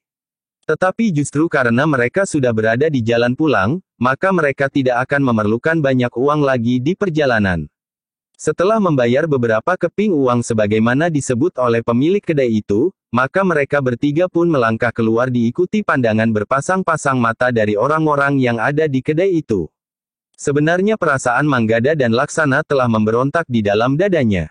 Tetapi mereka sangat menghormati Kipandi, sehingga mereka tidak berbuat sesuatu karena Kipandi selalu mencegahnya. Demikian Kipandi, Manggada dan Laksana keluar dari kedai itu, maka perhatian anak muda itu kembali tertuju kepada ketiga orang anak muda yang masih ada di dalam kedai itu. Semula mereka mengira bahwa perhatian anak muda yang baru datang itu telah beralih. Namun ternyata perhatiannya kembali tertuju kepadanya. Di luar, Kipandi, Manggada dan Laksana masih berdiri termangu-mangu. Seorang yang umurnya sudah sebaya dengan Ki Pandi telah datang mendekatinya. Apakah kau diperlakukan kasar oleh anak-anak di dalam kedai itu? Dan yang terakhir anak muda yang baru datang bersama 3 orang pengawalnya.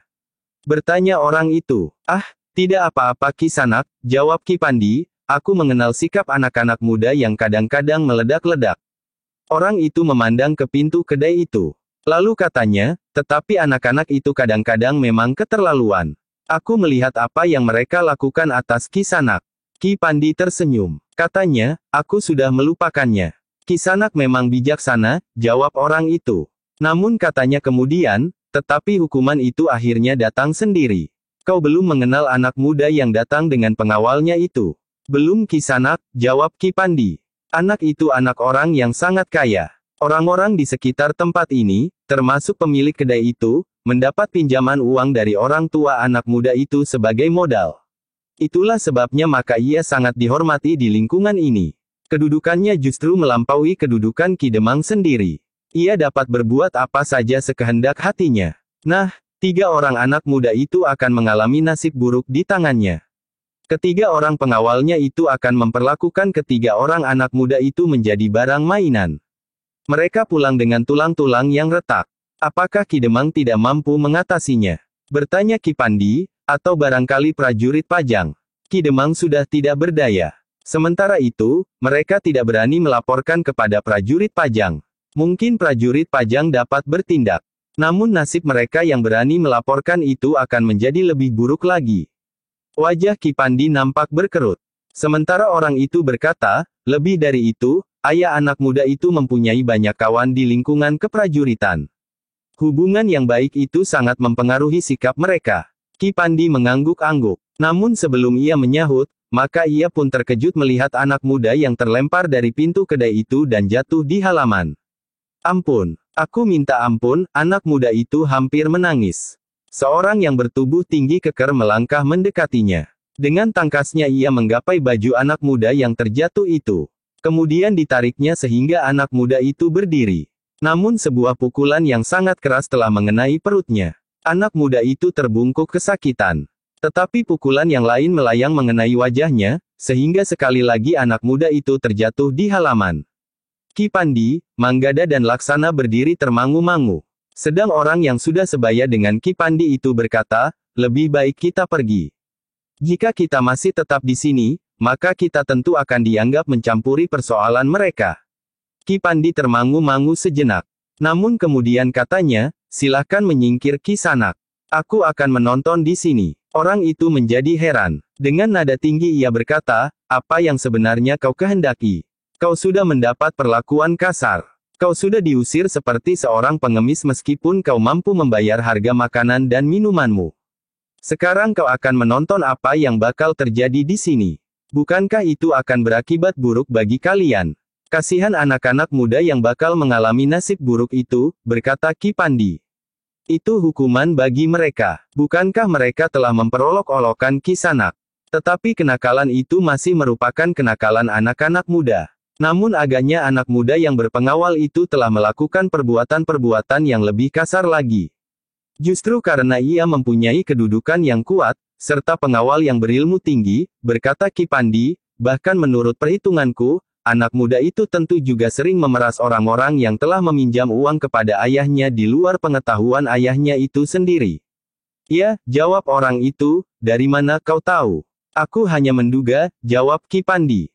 Namun kemudian katanya, meskipun aku juga berprihatin melihat anak-anak muda yang tidak lagi menaruh hormat kepada orang-orang tua sebagaimana dilakukan oleh ketiga orang anak muda yang memperolok-olokkan aku, tetapi aku merasa sangat menyesali sikap dan tindakan anak muda yang berpengawal itu. Tingkah lakunya sudah mengarah pada laku kejahatan, lah menakut-nakuti orang di satu lingkungan tertentu dan memeras mereka dengan semena-mena. Aku sependapat Ki Sanak. Tetapi apa yang dapat kau lakukan atas mereka? Sahut orang itu. Namun keadaan menjadi bertambah tegang, ketika 2 orang anak muda yang lain dilemparkan keluar pula. Mereka mulai merengek minta ampun. Tetapi ketiga orang yang bertubuh tinggi berbadan kekar dan berwajah garang itu tanpa belas kasihan telah menghajar mereka. Sedangkan anak muda yang ditakuti itu berdiri bertolak pinggang di muka pintu. Ki Pandi berdiri termangu-mangu. Kemudian ia berpaling kepada Manggada dan Laksana sambil berkata, kalian harus mencegah perlakuan yang sewenang-wenang itu. Manggada dan Laksana termangu-mangu sejenak. Semula Ki Pandi mencegah mereka untuk turun tangan.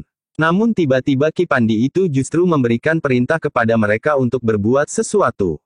Melihat kedua anak muda itu ragu-ragu, maka Ki Pandi pun berkata sekali lagi, cegah orang itu. Mereka tidak berhak memperlakukan anak-anak muda itu seperti itu. Jika anak-anak muda itu bersalah, maka ia harus diserahkan kepada Ki Demang atau bebahu yang ditugaskannya. Manggada dan Laksana mengangguk kecil. Tanpa bertanya lebih lanjut, maka mereka pun melangkah mendekati anak muda yang bertolak pinggang itu. Anak muda itu memang menjadi heran melihat kedua orang yang telah diusirnya itu mendatanginya. Dengan lantang anak muda itu membentaknya, "Hei, untuk apa kau datang kepadaku?" Suaranya justru telah menghentikan pengawalnya yang masih saja menyakiti ketiga anak muda yang sudah minta ampun itu. Bahkan mulut mereka sudah mulai berdarah, karena bibir mereka yang pecah atau gigi mereka yang terlepas. "Hentikan perbuatan itu Kisanak," berkata Manggada. "Perbuatan yang mana?" bertanya anak muda itu. "Anak-anak muda yang dipukuli oleh pengawalmu itu sudah merengek minta ampun. Ternyata mereka memang tidak lebih dari anak-anak yang hanya dapat menangis dan minta ampun jika mereka menghadapi kesulitan, meskipun mereka anak-anak yang tidak tahu diri dan mengenal unggah-ungguh," jawab Manggada. Wajah anak muda itu menjadi merah. Tidak pernah ada orang yang berani mencegah perbuatannya. Karena itu, maka ia pun berteriak, "Hei, pengemis buruk. Kau tidak mengenal aku, hei. Bukankah aku sudah mengatakan bahwa aku penguasa di lingkungan ini? Mungkin, tetapi mereka tidak mengakuimu. Aku pun bukan orang yang termasuk mempunyai pinjaman kepada orang tuamu. Karena itu, aku dapat bersikap sesuai dengan kemauanku atasmu." "Setan kau," suara anak muda itu mulai bergetar oleh kemarahan yang membakar ubun-ubunnya, "kalian mau apa sekarang?" Laksanalah yang menyahut, "Bagus. Aku menunggu pertanyaan itu. Dengar, sekarang aku akan mencegah perbuatan orang-orangmu itu. Jika perlu dengan kekerasan." Kemarahan anak muda itu tidak terbendung lagi. Karena itu, maka ia pun berteriak kepada orang-orangnya, "Koyaklah mulut anak-anak gila ini." Ketiga orang pengawai anak muda itu pun meninggalkan korban-korban mereka. Dengan gigi yang gemeretak, maka mereka segera melangkah mendekati Manggada dan Laksana. Ketiga orang anak muda yang tulang-tulangnya bagaikan retak itu berusaha bangkit. Namun mereka hanya dapat beringsut beberapa langkah, sementara Manggada berkata, "Jangan takut anak-anak manis. Kau tidak akan dipukuli lagi." Ketiga orang anak muda itu pun menjadi heran. Anak-anak muda itu adalah anak-anak muda yang duduk bersama orang bongkok yang telah diperolok-olokkannya. Ketika itu mereka tidak berbuat apa-apa.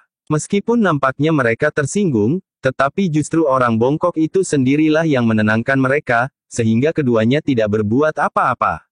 Bahkan ketika salah seorang dari mereka mengharap kedua anak muda itu marah, ternyata keduanya tidak bangkit dari tempat duduknya. Namun kini anak-anak muda itu telah menantang ketiga orang pengawal anak muda yang sangat disegani di lingkungan itu.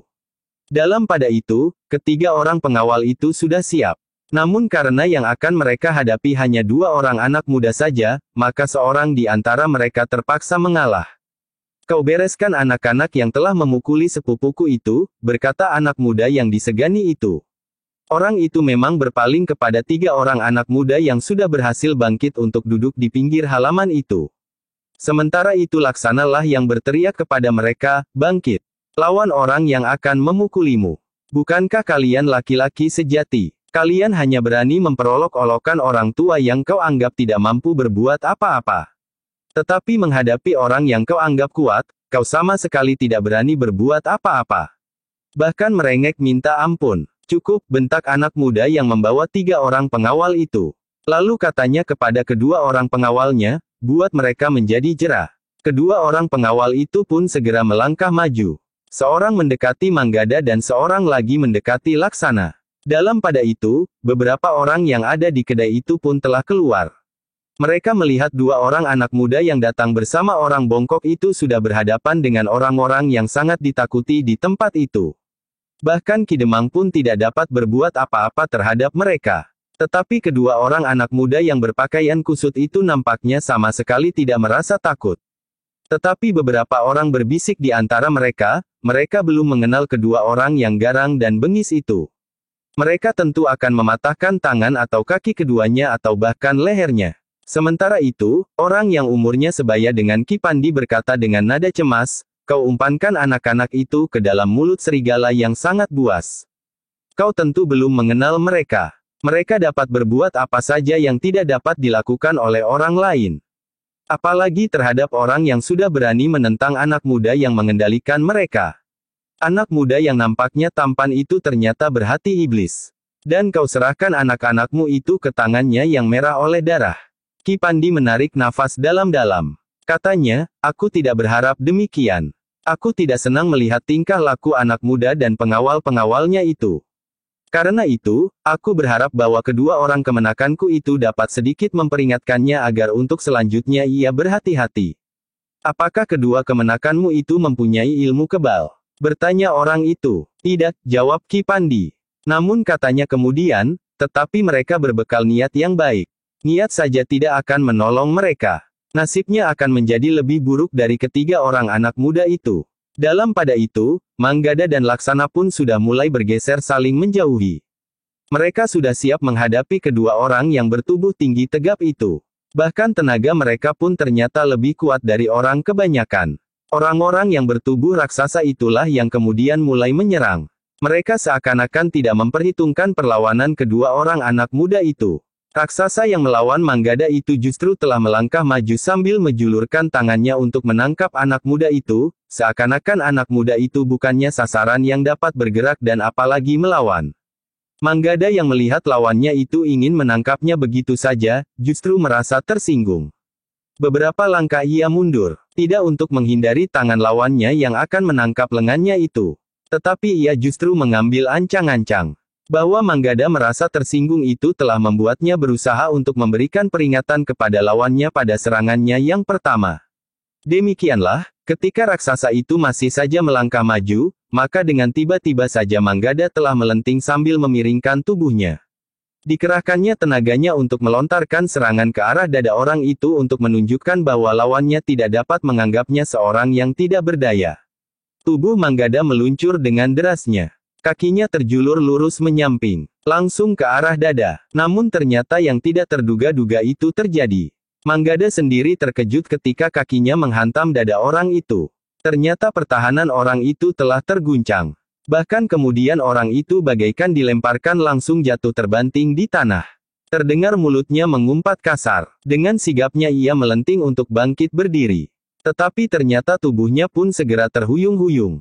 Ia hanya mampu berdiri beberapa kejap. Kemudian sekali lagi tubuhnya jatuh terguling. Bahkan dari mulutnya telah mengalir darah. Orang itu mengerang kesakitan. Dipeganginya dadanya dengan kedua tangannya sambil menggeliat-geliat. Betapa wajahnya membayangkan kesakitan yang sangat. Bahkan kemudian nafasnya menjadi sesak. "Gila," teriak anak muda yang disegani itu, "apa yang telah terjadi denganmu?" Tetapi orang bertubuh raksasa itu tidak dapat menjawab. Dari mulutnya masih terdengar erang kesakitan. Ki Pandi menjadi cemas. Ia tidak mengharap Manggada membunuh orang itu. Namun Ki Pandi pun memaklumi, bahwa setelah berada di hutan selama sebulan, maka Manggada kehilangan pengamatan atas tingkat ilmunya. Manggada sendiri tidak sadar, bahwa ilmunya telah jauh meningkat dibandingkan sebelum ia menjalani laku tapangidang di hutan dari Purnama sampai ke Purnama. Sementara itu, seorang di antara raksasa yang sudah berhadapan dengan Laksana pun menjadi cemas. Agaknya anak muda yang seorang lagi itu pun memiliki kemampuan yang setingkat. Tetapi orang yang sudah siap menghadapi Laksana itu berkata pada diri sendiri, orang dungu itu telah lengah, sehingga ia tidak berdaya sama sekali ketika serangan itu datang. Karena itu, maka orang itu pun telah mempersiapkan diri sebaik-baiknya untuk menghadapi anak muda yang seorang lagi itu. Sementara itu, anak muda yang ditakuti itu pun berteriak kepada pengawal yang seorang lagi, "Gantikan orang dungu itu. Ia tidak pantas menjadi pengawalku lagi. Selesaikan kedua orang anak iblis itu. Apapun yang terjadi atas mereka." Perintah itu jelas. Mereka tidak perlu mengekang diri lagi, bahkan seandainya anak-anak itu terbunuh oleh tangan-tangan mereka yang kasar itu. Manggada mundur beberapa langkah. Yang terjadi itu benar-benar di luar dugaannya sendiri. Karena itu, maka ia justru harus menilai kembali tenaga dan kemampuannya.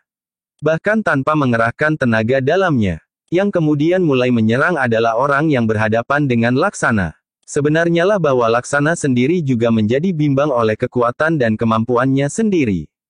Karena itu, maka Laksana harus mulai dari dasar kekuatannya, ia mulai menjajaki kekuatan dan kemampuan lawannya. Ia pun tidak ingin jika lawannya kemudian terbunuh dalam pertempuran itu. Namun dalam beberapa saat, Laksana pun segera mengetahui, bahwa kekuatan lawannya yang bertubuh raksasa itu tidak akan mampu menggetarkan pertahanannya. Karena itu, maka Laksana pun tidak perlu bersusah payah menghindari serangan-serangan lawannya. Tetapi ia selalu menangkis dan bahkan membentur serangan lawannya. Dengan demikian, maka Laksana sekaligus dapat menjajaki bukan saja kekuatan dan kemampuan lawannya, tetapi kekuatan dan kemampuannya sendiri pula. Ternyata orang bertubuh raksasa itu tidak banyak mempunyai kesempatan. Serangan-serangannya selalu kandas seakan-akan tidak berarti bagi lawannya yang masih muda itu. Setiap terjadi benturan, maka rasa-rasanya tulang-tulangnya menjadi retak. Demikian pula orang yang kemudian menggantikan kawannya yang kesakitan itu, ia pun segera mulai terdesak, namun Manggada berusaha untuk lebih mengendalikan diri. Ia tidak ingin membunuh seorang pun. Bahkan ia pun mulai menjadi cemas ketika ia melihat orang yang terbaring itu sama sekali tidak bergerak lagi. Ki Pandi yang juga melihat orang itu tidak bergerak lagi, segera mendekatinya. Namun ternyata orang itu masih hidup. Namun tubuhnya sudah menjadi lemah sekali. Meskipun demikian, pernafasannya masih cukup baik. Ki Pandi pun termangu-mangu sejenak. Namun kemudian ia pun berteriak kepada pemilik kedai yang berdiri termangu-mangu di pintu kedainya sambil gemetar, "Ambil air, cepat." Pemilik kedai itu seakan-akan telah bergerak dengan sendirinya. Berlari-lari ia mengambil semangkuk air dan diserahkannya kepada Ki Pandi yang berjongkok di sebelah orang itu, sementara Manggada dan Laksana masih bertempur di halaman. Ki Pandi kemudian telah mengambil sebutir obat dari kantong ikat pinggangnya. Kemudian menyisipkannya di bibir orang itu. Sambil menitikkan air di mulut orang itu Ki Pandi berkata, "Telanlah. Keadaanmu akan berangsur baik." Antara sadar dan tidak, maka orang itu pun telah menelan air yang dituangkan perlahan-lahan di mulutnya. Obat yang diselipkan di bibir orang itu pun lelah menjadi larut pula ikut tertelan lewat kerongkongannya. Terasa darahnya yang menjadi hangat merambat lewat urat-uratnya, mengalir ke seluruh tubuhnya. Perasaan sakit pun sedikit demi sedikit telah berkurang, sementara tenaganya terasa sedikit segar. Meskipun dadanya masih sakit dan tulang-tulangnya terasa nyeri, namun obat itu telah sangat membantunya mengurangi penderitaannya. Sementara itu, pertempuran masih berlangsung, namun sudah tidak seimbang lagi. Manggada dan Laksana telah mendesak lawannya sehingga sama sekali tidak berdaya lagi. Mereka tinggal dapat meloncat-loncat menghindar, berlari-lari kecil mengambil jarak dan balikan nampak di wajah mereka, betapa mereka mulai dicengkam oleh kecemasan yang sangat. Sekali-sekali serangan Manggada dan Laksana telah mengenai tubuh mereka. Perasaan sakit dan nyeri telah mencengkam seluruh tubuh mereka, lawan Manggada hidungnya sudah mulai berdarah. Sementara lawan Manggada matanya nampak lembab dan kebiru-biruan. Anak muda yang disegani itu ternyata tidak mau melihat kenyataan. Ketika kedua pengawalnya itu tidak lagi mampu berbuat sesuatu, maka ia masih saja berteriak, "Bunuh anak-anak iblis itu. Jangan takut, aku yang akan mempertanggungjawabkannya." Tetapi kedua orang pengawalnya yang bertubuh raksasa itu tidak mampu berbuat sesuatu. Mereka tidak mampu lagi menghindari dan bahkan menangkis serangan-serangan anak-anak muda itu. Bahkan ketika Laksana sedikit terdorong melayangkan tangannya menebas dengan sisi telapak tangannya mengenai kening lawannya, maka lawannya itu pun merasa bumi tempatnya berpijak menjadi berputar. Laksana yang sudah siap melancarkan serangan berikutnya, telah tertahan dan bahkan mengurungkannya. Dibiarkannya lawannya berusaha memperbaiki keseimbangannya yang goyah. Anak muda yang disegani itu menjadi semakin marah. Ketika orang yang berusaha untuk berdiri tegak itu gagal, sehingga ia jatuh terduduk, maka anak muda itu pun berteriak, "Hei, pengecut! Kenapa kau malah duduk di situ? Bangkit, bunuh lawanmu atau kau akan dihukum cambuk oleh ayah." Orang itu memang masih berusaha untuk bangkit, tetapi ia tidak mampu lagi. Kepalanya benar-benar terasa pening dan segalanya telah berputar. "Bangkit!" teriak anak muda itu. Laksana yang mendengar teriakan-teriakan itu justru tidak tahan lagi. Justru karena lawannya sudah tidak berdaya. Karena itu, maka ketika anak muda itu berteriak sekali lagi dan bahkan lebih keras, maka Laksana telah meloncat menghampirinya. Dengan cepat tangannya telah menggapai baju anak itu dan menariknya sambil berkata, "Kenapa kau hanya berteriak-teriak saja? Kenapa bukan kau sendiri yang memasuki arena dan berkelahi?" Anak muda itu terkejut. Ia tidak pernah mengalami perlakuan yang demikian, karena itu, maka ia pun berteriak, "Lepaskan bajuku. Kau akan menyesal dengan perlakuanmu." Tetapi Laksana tidak melepaskannya. Justru tangannya terayun menamparkan wajah anak muda itu sambil membentak, "Diam kau, atau aku buat kau terdiam." Tamparan di wajahnya itu benar-benar mengejutkannya. Bagaimana mungkin hal seperti itu terjadi? Seorang anak muda yang berpakaian kumal telah berani menamparnya. Tetapi Laksana masih saja memegangi bajunya sambil membentak-bentaknya, "Ayo, aku tantang kau berkelahi. Mau tidak mau?" Sebelum anak itu menjawab, maka Laksana telah menyeretnya dan mendorongnya ke halaman. Demikian kerasnya dorongan Laksana sehingga anak muda itu telah jatuh terjerembab. Wajahnya terantuk tanah, sehingga menjadi kotor karenanya. Laksana yang berdiri di dekatnya membentaknya, "Bangkit. Kita berkelahi." Anak itu benar-benar menjadi bingung. Orangnya yang terakhir pun telah terbaring pula di tanah. Sebenarnya Manggada tahu, bahwa lawannya itu masih mungkin untuk bangkit dan memberikan perlawanan. Tetapi agaknya orang itu tidak melihat lagi harapan untuk dapat bertahan, sehingga karena itu, ketika ia terjatuh, maka ia pun berpura tidak lagi mampu berdiri. Karena anak muda itu masih belum bangkit, maka Laksana telah memarik lagi bajunya. Sekali lagi Laksana menamparkan wajah anak muda itu. Tiba-tiba saja anak muda itu telah kehilangan pegangan. Ia tidak terbiasa berbuat sesuatu selain berteriak-teriak memberikan perintah. Ketika kemudian orang-orang yang mengawalnya itu tidak berdaya, maka anak muda itu pun tidak tahu lagi apa yang harus dilakukan. Karena itu, ketika Laksana mengguncang bajunya, maka tiba-tiba saja anak itu menangis. "Ampun, aku minta ampun." Hampir saja Laksana tidak mampu mengendalikan dirinya. Tetapi kemudian Laksana itu menyadari, bahwa anak muda itu telah benar-benar menjadi ketakutan. Karena itu, maka Laksana pun telah melepaskannya dan berkata, "Aku akan datang lagi ke lingkungan ini. Jika kau masih berbuat sebagaimana kau lakukan sekarang, maka aku akan menghancurkanmu. Katakan kepada ayahmu, bahwa aku akan tetap berbuat tanpa harus tunduk kepadamu dan kepada ayahmu. Di sini tentu ada pageran yang berlaku bagi setiap orang, termasuk kau dan ayahmu, sehingga kalian tidak dapat berbuat sekehendakmu sendiri." Anak muda itu tidak dapat menjawab sama sekali. Tangisnya justru menjadi-jadi. Rasa-rasanya anak muda itu tidak lagi merasa malu. Orang yang menyaksikan peristiwa itu memang menjadi berdebar-debar. Mereka yakin bahwa orang-orang yang berani melawan anak muda itu tentu orang yang sama sekali tidak mengenalnya. Namun yang perasaannya terguncang bukan saja anak muda yang menangis itu, tetapi 3 orang anak muda yang telah dihajar oleh ketiga pengawal anak muda yang menangis itu pun menjadi sangat gelisah menghadapi kenyataan itu. Mereka tidak dapat mengerti, kenapa kedua anak muda yang berpakaian kusut itu tidak berbuat sesuatu atas diri mereka ketika mereka memperolok-olokkan orang tua yang bongkok yang justru mencegahnya. Jika saja kedua anak muda itu tidak dapat dikendalikan oleh orang yang bongkok itu, maka mereka bertiga akan mengalami nasib yang lebih buruk lagi. Sementara itu, Laksana telah melepaskan anak muda yang menangis itu. Sedangkan Manggada pun telah bergeser menjauh.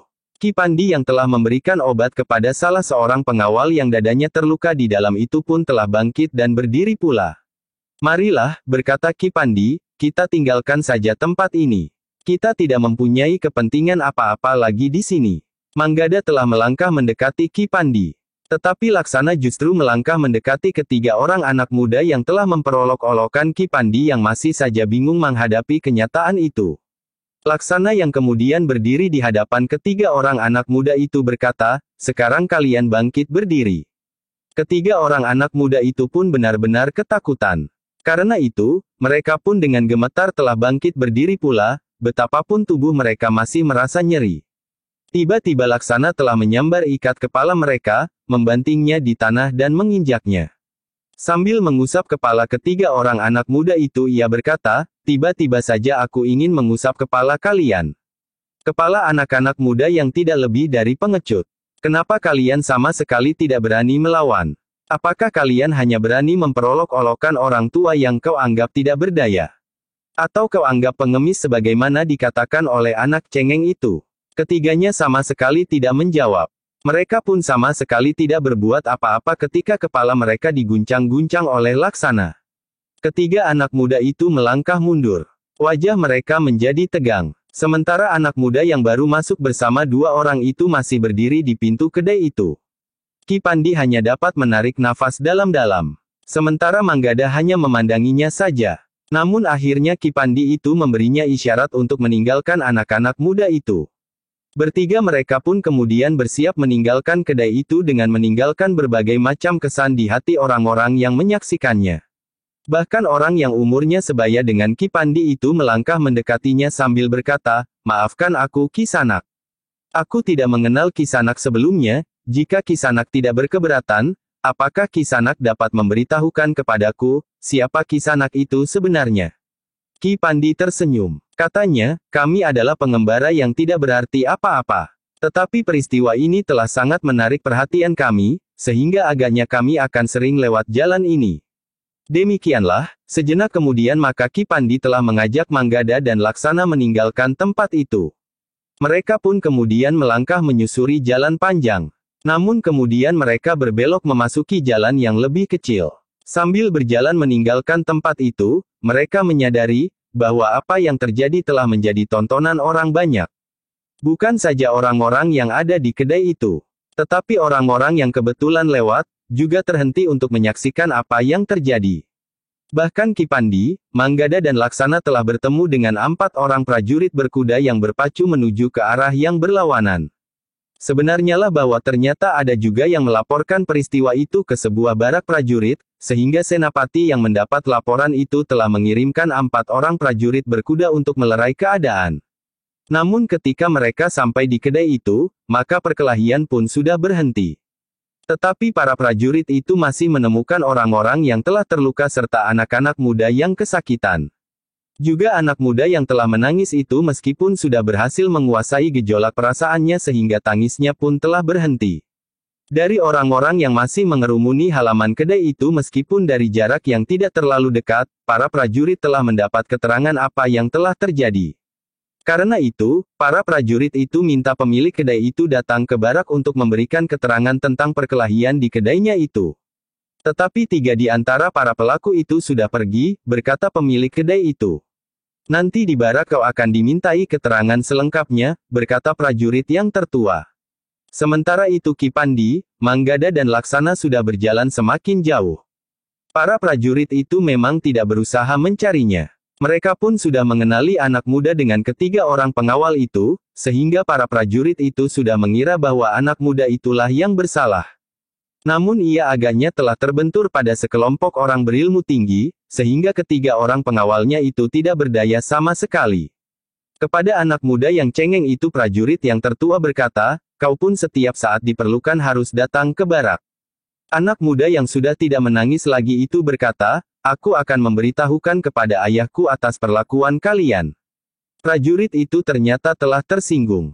Meskipun mereka mengetahui siapakah ayah anak itu, serta hubungannya yang luas dengan para senapati dan pemimpin di Pajang, namun dalam menjalankan tugasnya, prajurit itu tidak mau direndahkan.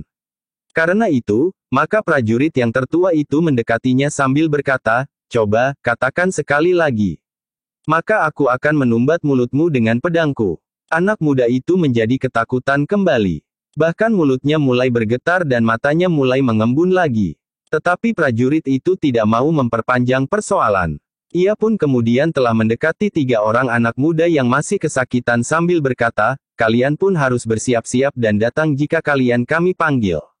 "Kami akan melakukannya," jawab ketiganya hampir berbareng.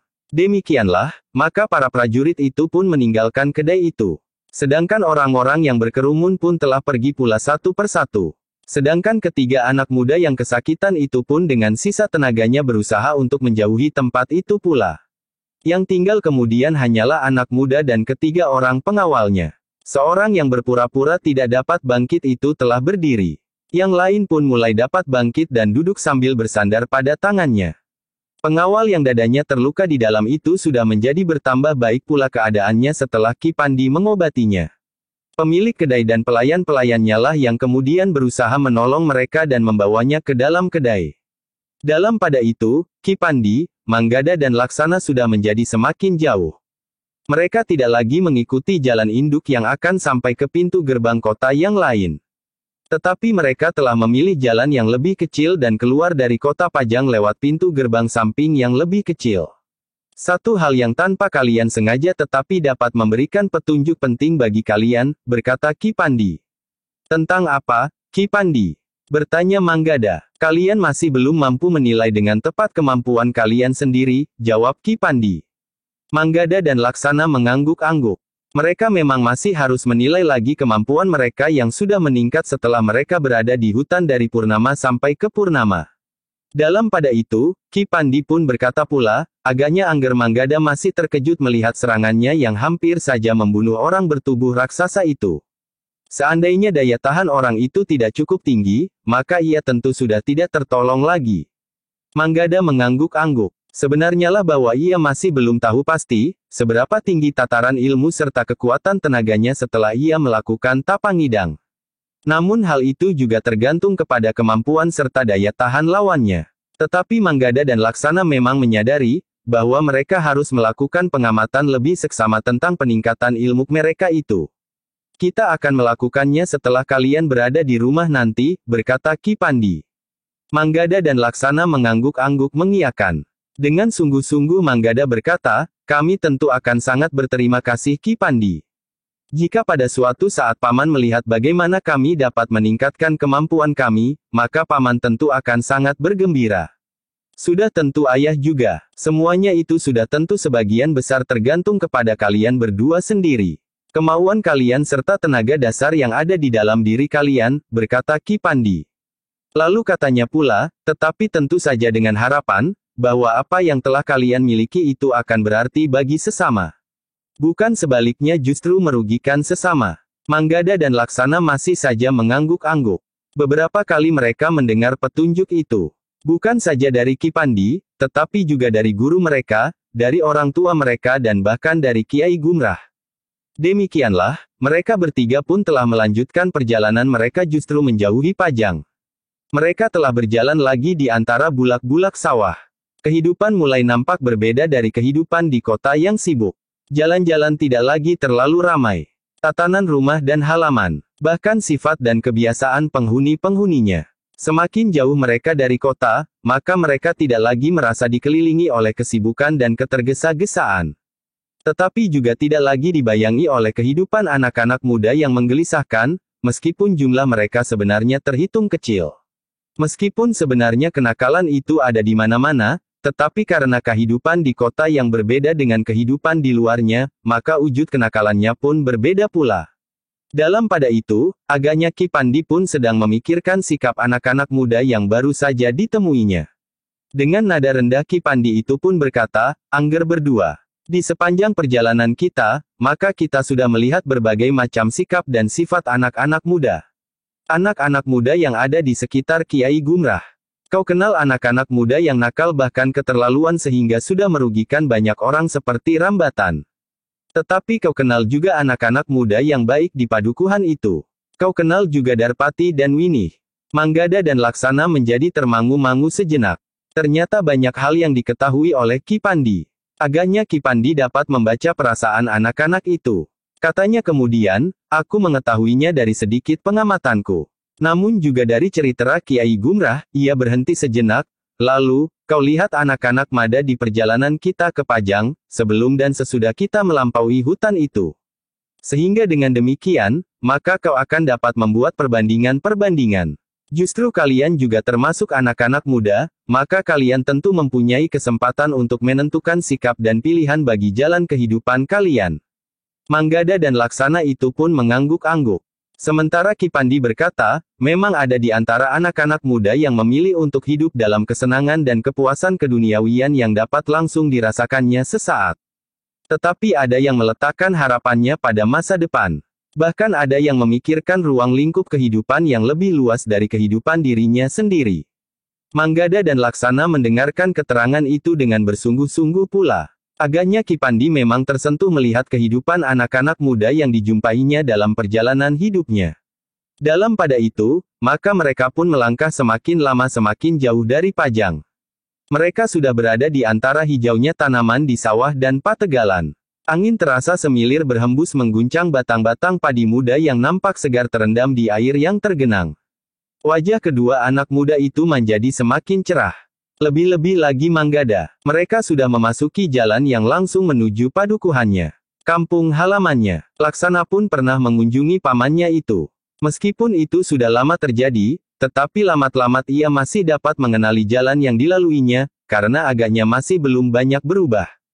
Perjalanan kita sudah menjadi semakin dekat, berkata Manggada dengan wajah yang memancarkan kegembiraannya. Ki Pandi mengangguk-angguk. Katanya, keluarga kalian tentu akan bergembira pula menerima kedatangan kalian. Ya, jika saja ayah tahu bahwa kami sudah agak lama berangkat dari rumah paman, maka ayah dan ibu tentu sudah menunggu-nunggu dengan cemas. Kedatangan kami tentu akan sangat menggembirakan mereka, desis Manggada. Ki Pandi mengangguk-angguk. Tetapi rasa-rasanya ia akan ikut bergembira melihat pertemuan antara anak-anak muda itu dengan kedua orang tuanya.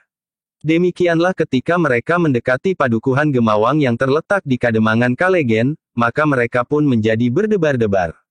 Sudah lama Manggada meninggalkan Kademangan Kalegen, sementara Laksana juga pernah mengunjungi pamannya ketika ia menginjak remaja. Terasa angin yang sejuk berhembus perlahan menggoyang dedaunan.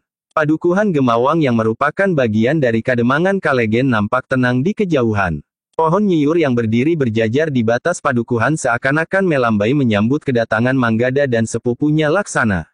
Ketika mereka memasuki regol padukuhan di bawah lindungan bayangan pepohonan, Manggada menarik nafas sambil berdesis, yang seakan-akan hanya ditujukan kepada dirinya sendiri saja, alangkah sejuknya udara di kampung halaman. Namun Laksana yang mendengarnya berdesis juga, ya, alangkah sejuknya. Bahkan Ki Pandi pun menyahut, setelah kita berjemur di panasnya matahari menjelang sore hari, maka berlindung di bawah bayang pepohonan memang terasa sejuk sekali. Laksana yang justru berjalan di depan berkata, aku masih ingat dengan jelas, kemana kakiku harus melangkah. Manggada tertawa. Katanya, kau tentu masih ingat jalan-jalan di padukuhan Gemawang. Bahkan di Kademangan Kalegen. Bukankah kau pernah berada di sini beberapa lama ketika itu? Ya, jawab Laksana, belum banyak terdapat perubahan sampai sekarang ini. Namun tiba-tiba Manggada mengerutkan dahinya ketika ia melihat seorang anak kecil berlari ketakutan melihat kehadiran mereka. Bahkan kemudian ia sempat memperhatikan halaman di sebelah menyebelah jalan. Dari regol-regol halaman ia melihat beberapa buah rumah yang pintunya tertutup rapat. Bahkan halaman-halaman rumah dan jalan-jalan pun rasa-rasanya terlalu sepi. Tidak seorang pun dijumpainya di jalan-jalan. Anak kecil yang dilihatnya justru berlari ketakutan dan hilang di balik regol. Ketika ia berpaling kepada Ki Pandi, maka dilihatnya dahi Ki Pandi pun berdesis, apakah sejak dahulu padukuhan ini terlalu lengang? Tidak, jawab Manggada, padukuhan ini terhitung padukuhan yang besar. Jalan ini merupakan jalan induk yang paling banyak dilalui orang di padukuhan ini. Betapa sepinya sebuah padukuhan, tetapi tentu tidak sesepi ini. Ki Pandi mengangguk-angguk. Katanya, apakah ada sesuatu yang membuat padukuhan ini terlalu sepi? Memang mungkin Ki Pandi. Tetapi apa? Sahut Manggada. Ki Pandi mengerutkan dahinya. Namun kemudian ia pun bertanya, apakah rumahmu berada di sisi lain dari padukuhan ini? Bertanya Ki Pandi. Rumah kami ada di tengah-tengah padukuhan, jawab Manggada. Ki Pandi mengangguk-angguk. Tetapi ia tidak berbicara apapun lagi. Ketiga orang itu berjalan semakin ke dalam. Namun suasananya masih saja tetap lengang. Mereka semakin berdebar-debar ketika melihat seorang anak yang akan berlari melintasi jalan padukuhan. Tetapi ketika anak itu melihat mereka, maka ia pun segera berbalik dan berlari masuk ke dalam regol halaman rumahnya. Ketiga orang itu memperhatikan keadaan itu dengan dahi yang berkerut. Teka-teki itu rasa-rasanya semakin menggelitik. Namun ketegangan perasaan mereka menjadi berkurang ketika mereka melihat seorang yang berjalan sambil membawa cangkul di pundaknya. Orang itu pun nampaknya agak tergesa, sehingga langkahnya pun menjadi panjang-panjang. Paman Wangking, desisi Manggada yang mempercepat langkahnya pula. Beberapa langkah sebelum mereka berpapasan, orang itu tiba-tiba telah berbelok turun ke jalan yang lebih kecil. Namun Manggada itu berlari-lari mendapatkannya sambil memanggil namanya, "Paman. Paman Wangking." Orang itu memang berhenti. Wajahnya menjadi tegang. Namun dengan tajamnya ia memandangi Manggada yang berlari-lari mendapatkannya sambil bertanya, "Paman, apakah paman tidak ingat lagi kepadaku?" "Kau siapa?" bertanya orang yang dipanggilnya Wangking itu. "Aku Manggada." "Manggada, hei kaukah itu?" "Iya paman, aku Manggada." "Paman ingat sekarang." Orang itu meletakkan cangkulnya. Ditepuknya pundak Manggada sambil berkata, "Kau sudah sebesar ini sekarang. Hampir saja aku tidak mengenalmu lagi. Di mana saja kau selama ini?" "Aku berada di rumah paman," jawab Manggada. Lalu katanya, "Ini adik sepupuku. Dan ini Ki Pandi, seseorang yang banyak membantuku dalam perjalanan hidupku." Orang itu berpaling kepada Ki Pandi sambil mengangguk hormat. Sementara itu Ki Pandi pun berkata, "Adalah kebetulan bahwa kami menempuh perjalanan yang searah. Jika ada kesempatan, silakan singgah di rumahku Ki Pandi," berkata orang itu, "Rumahku tinggal beberapa langkah saja dari sini." "Terima kasih Ki Wangking. Besok, aku akan memerlukan singgah," jawab Ki Pandi. "Aku sudah agak lama meninggalkan ayah dan ibu, paman. Aku ingin melihatnya lebih dahulu. Besok aku antar Ki Pandi singgah di rumah Ki Wangking," berkata Manggada. Namun kemudian ia pun bertanya, "Tetapi rasa-rasanya padukuhan ini menjadi sangat sepi sekarang, paman. Biasanya rumah-rumah belum menutup pintu di saat seperti ini." "Sebentar lagi senja turun," jawab Ki Wangking. "Iya, tetapi suasananya terasa lain sekali dengan hari-hari yang pernah aku saksikan di padukuhan ini beberapa tahun yang lalu," berkata Manggada kemudian, "bahkan aku melihat anak-anak yang ketakutan melihat kami lewat." Ki Wangking pun melihat sekelilingnya. Rasa-rasanya memang aneh, bahwa orang itu nampak gelisah. Padahal sejak dilahirkan, Ki Wangking tinggal di padukuhan itu. Bahkan kemudian katanya, "Baiklah Manggada. Pulanglah. Ayah dan ibumu tentu sudah menunggu," namun kemudian ditambahkannya, "Menurut pengetahuanku di rumahmu kini sedang ada tamu. Tetapi aku kurang tahu, siapakah tamu di rumahmu itu?" "Tamu?" bertanya Manggada. "Iya, tetapi saatnya memang agak kurang tepat. Tetapi tamu di rumahmu itu tentu tidak tahu apa yang sedang terjadi di padukuhan ini," berkata Ki Wangking. "Apakah yang sebenarnya terjadi?" bertanya Manggada. "Ayahmu akan dapat mengatakan kepadamu nanti. Cepat-cepat sajalah pulang," berkata Ki Wangking. Namun kemudian ia pun berkata dengan nada gelisah, "Marilah. Aku juga ingin segera sampai ke rumah." "Terima kasih, paman," sahut Manggada. Ternyata Ki Wangking itu pun segera melangkah sambil menjinjing cangkulnya, "Marilah anak-anak muda. Marilah Ki Pandi. Aku tunggu kalian singgah." Manggada, Laksana dan Ki Pandi menjadi semakin heran. Namun kemudian mereka pun segera melanjutkan langkah mereka. Mereka justru semakin ingin cepat-cepat sampai ke rumah Manggada untuk mengetahui apa yang tengah terjadi di padukuhan itu. Di tikungan, mereka melihat seorang perempuan melintas. Cepat sekali. Namun Manggada segera mengenal perempuan itu. Karena itu, maka ia pun telah memanggilnya, "Bibi, Bibi Gangsal." Perempuan itu memang berpaling. Ketika ia melihat Manggada maka ia pun berkata tertahan, "Apakah aku berhadapan dengan Manggada yang sering memanjat pohon duet di rumah sebelah?" "Iya Bibi. Bukankah rumah sebelah itu rumah Pamrih, anak yang umurnya sebayaku kawan memanjat pohon duet itu?"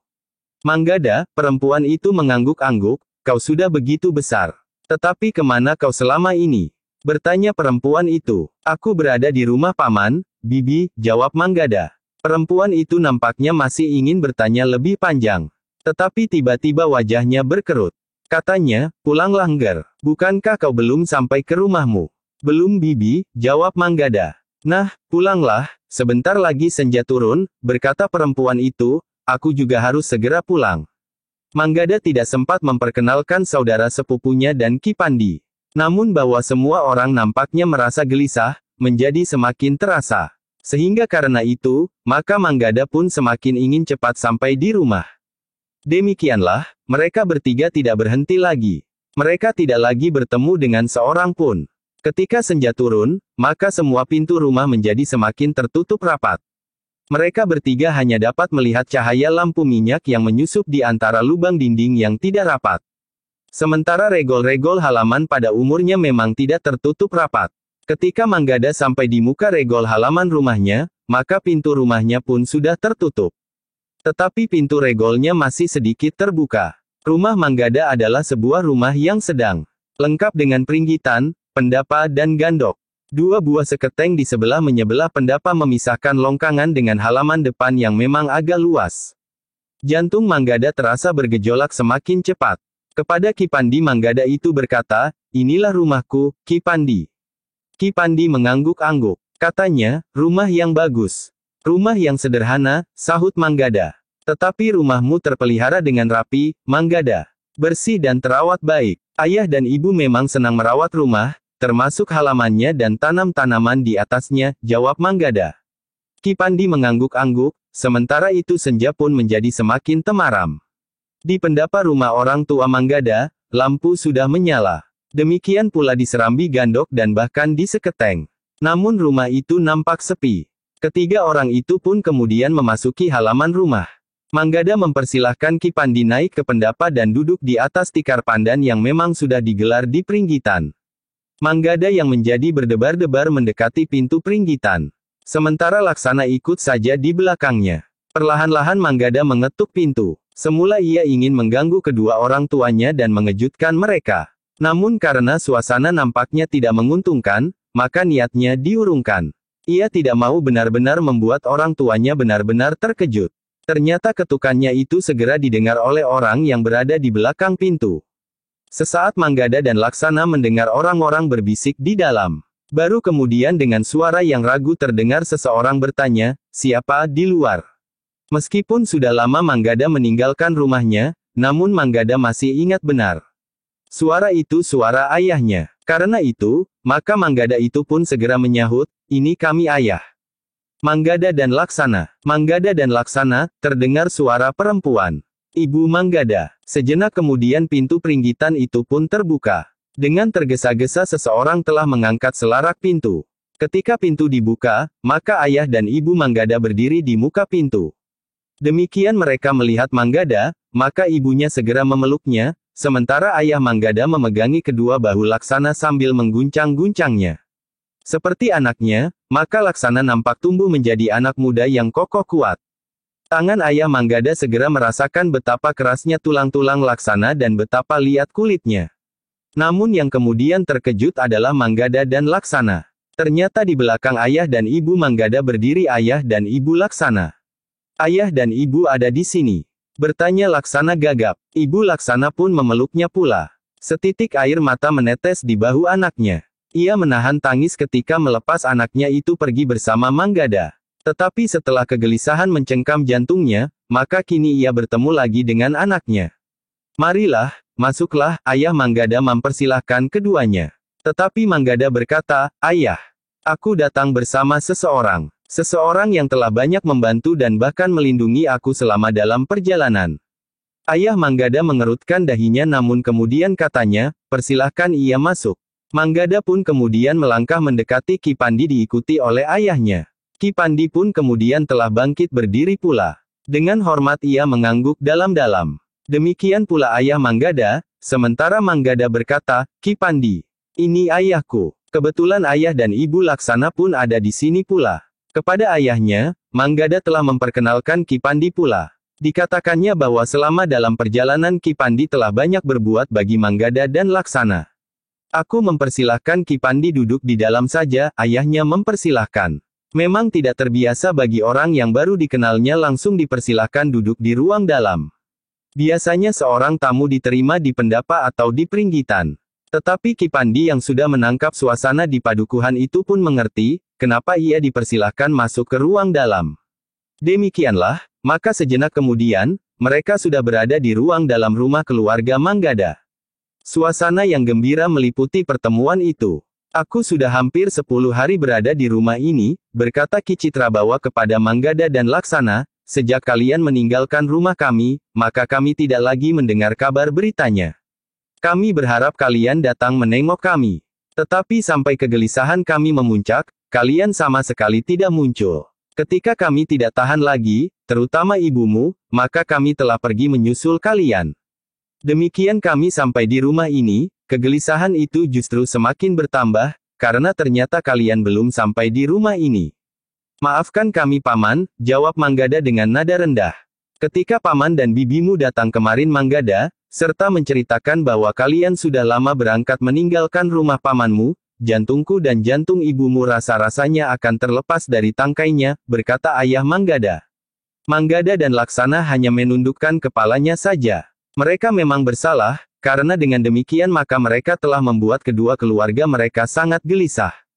Apalagi setelah Ki Citrabawa datang mengunjungi Ki Kertasana, ayah Manggada. Aku bertemu dengan kedua anak muda ini di belakang hutan Jatimalang, berkata Ki Pandi menyela.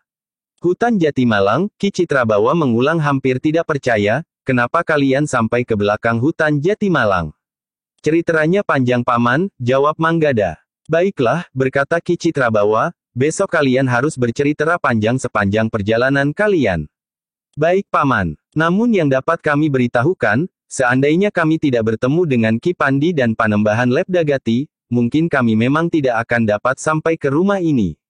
Tetapi Ki Pandi pun menyahut, aku hanya menjadi penunjuk jalan karena agaknya keduanya kebingungan. Kami mengucapkan terima kasih Ki Pandi, berkata Ki Kertasana sambil mengangguk-angguk. Lalu katanya selanjutnya, agaknya mereka telah bertualang. Itulah yang kami cemaskan, Kakang, sahut Ki Citrabawa, karena itu, aku sudah banyak berpesan ketika mereka meninggalkan rumahku, bahwa mereka tidak perlu merasa perlu untuk mencoba kemampuan mereka terhadap siapapun dan terhadap apapun. Manggada dan Laksana hanya berdiam diri saja. Namun Ki Pandilah yang kemudian berkata, mereka memang tidak berusaha untuk mencoba ilmu mereka dengan siapapun. Tetapi agaknya mereka tertarik untuk menjenguk betapa jauhnya Cakrawala. Jika kemudian mereka harus mempertahankan dirinya, itu adalah perbuatan yang wajar bagi setiap orang yang merasa terancam. Namun satu hal yang dapat dibanggakan dari kedua anak muda itu adalah, dorongan nurani mereka untuk membantu kesulitan orang lain. Ki Kertasana dan Ki Citrabawa mengangguk-angguk. Satu kebanggaan memang bergejolak di dalam dada orang-orang tua Manggada dan Laksana itu. Namun Ki Kertasana itu berkata, tetapi selama ini dada kami bagaikan dipanggang di atas api. Ki Pandi tersenyum, katanya, selama perjalanan mereka, kedua anak muda ini tentu mendapat banyak sekali pengalaman meskipun kadang-kadang cukup berbahaya. Namun Tuhan Yang Maha Pengasih masih tetap melindungi mereka. Dalam pada itu, maka Nyi Kertasana dan Nyi Citrabawa pun telah minta diri pergi ke dapur untuk membuat minuman dan menyiapkan makan malam. Demikian kedua orang perempuan itu meninggalkan ruang dalam, maka Manggada yang sudah tidak sabar lagi itu pun bertanya, Ayah. Ketika kami memasuki padukuhan Gemawang ini terasa suasananya terasa agak berbeda. Apakah hal seperti itu hanya terjadi di padukuhan Gemawang atau di seluruh Kademangan Kalegen? Suasana apa yang kau rasakan? Bertanya Ki Kertasana. Lengang dan gelisah, jawab Manggada. Ki Kertasana mengangguk-angguk. Katanya, iya, suasana itu telah mencengkam padukuhan ini. Meskipun juga sedikit terasa di padukuhan lain di Kademangan Kalegen, tetapi tidak sedalam di padukuhan Gemawang. Kenapa demikian Ayah? Apa yang telah terjadi di sini? Bertanya Manggada pula. Satu kebetulan, dalam suasana yang mencengkam itu, Paman dan bibimu datang kemari, sehingga mereka tidak dapat melihat-lihat suasana yang sewajarnya di padukuhan ini. Apalagi karena kalian berdua masih belum sampai di rumah. Kegelisahan yang mencengkam padukuhan ini masih ditambah lagi dengan kegelisahan yang mencuat dari dada ini. Manggada dan Laksana saling berpandangan sejenak. Namun kemudian keduanya telah menunduk lagi. Sementara itu, Ki Kertasana melanjutkan, kegelisahan ini bermula dari berita bahwa dua orang kakak beradik yang sudah lama hilang dari padukuhan ini akan kembali lagi. Bersambung ke jilid 2.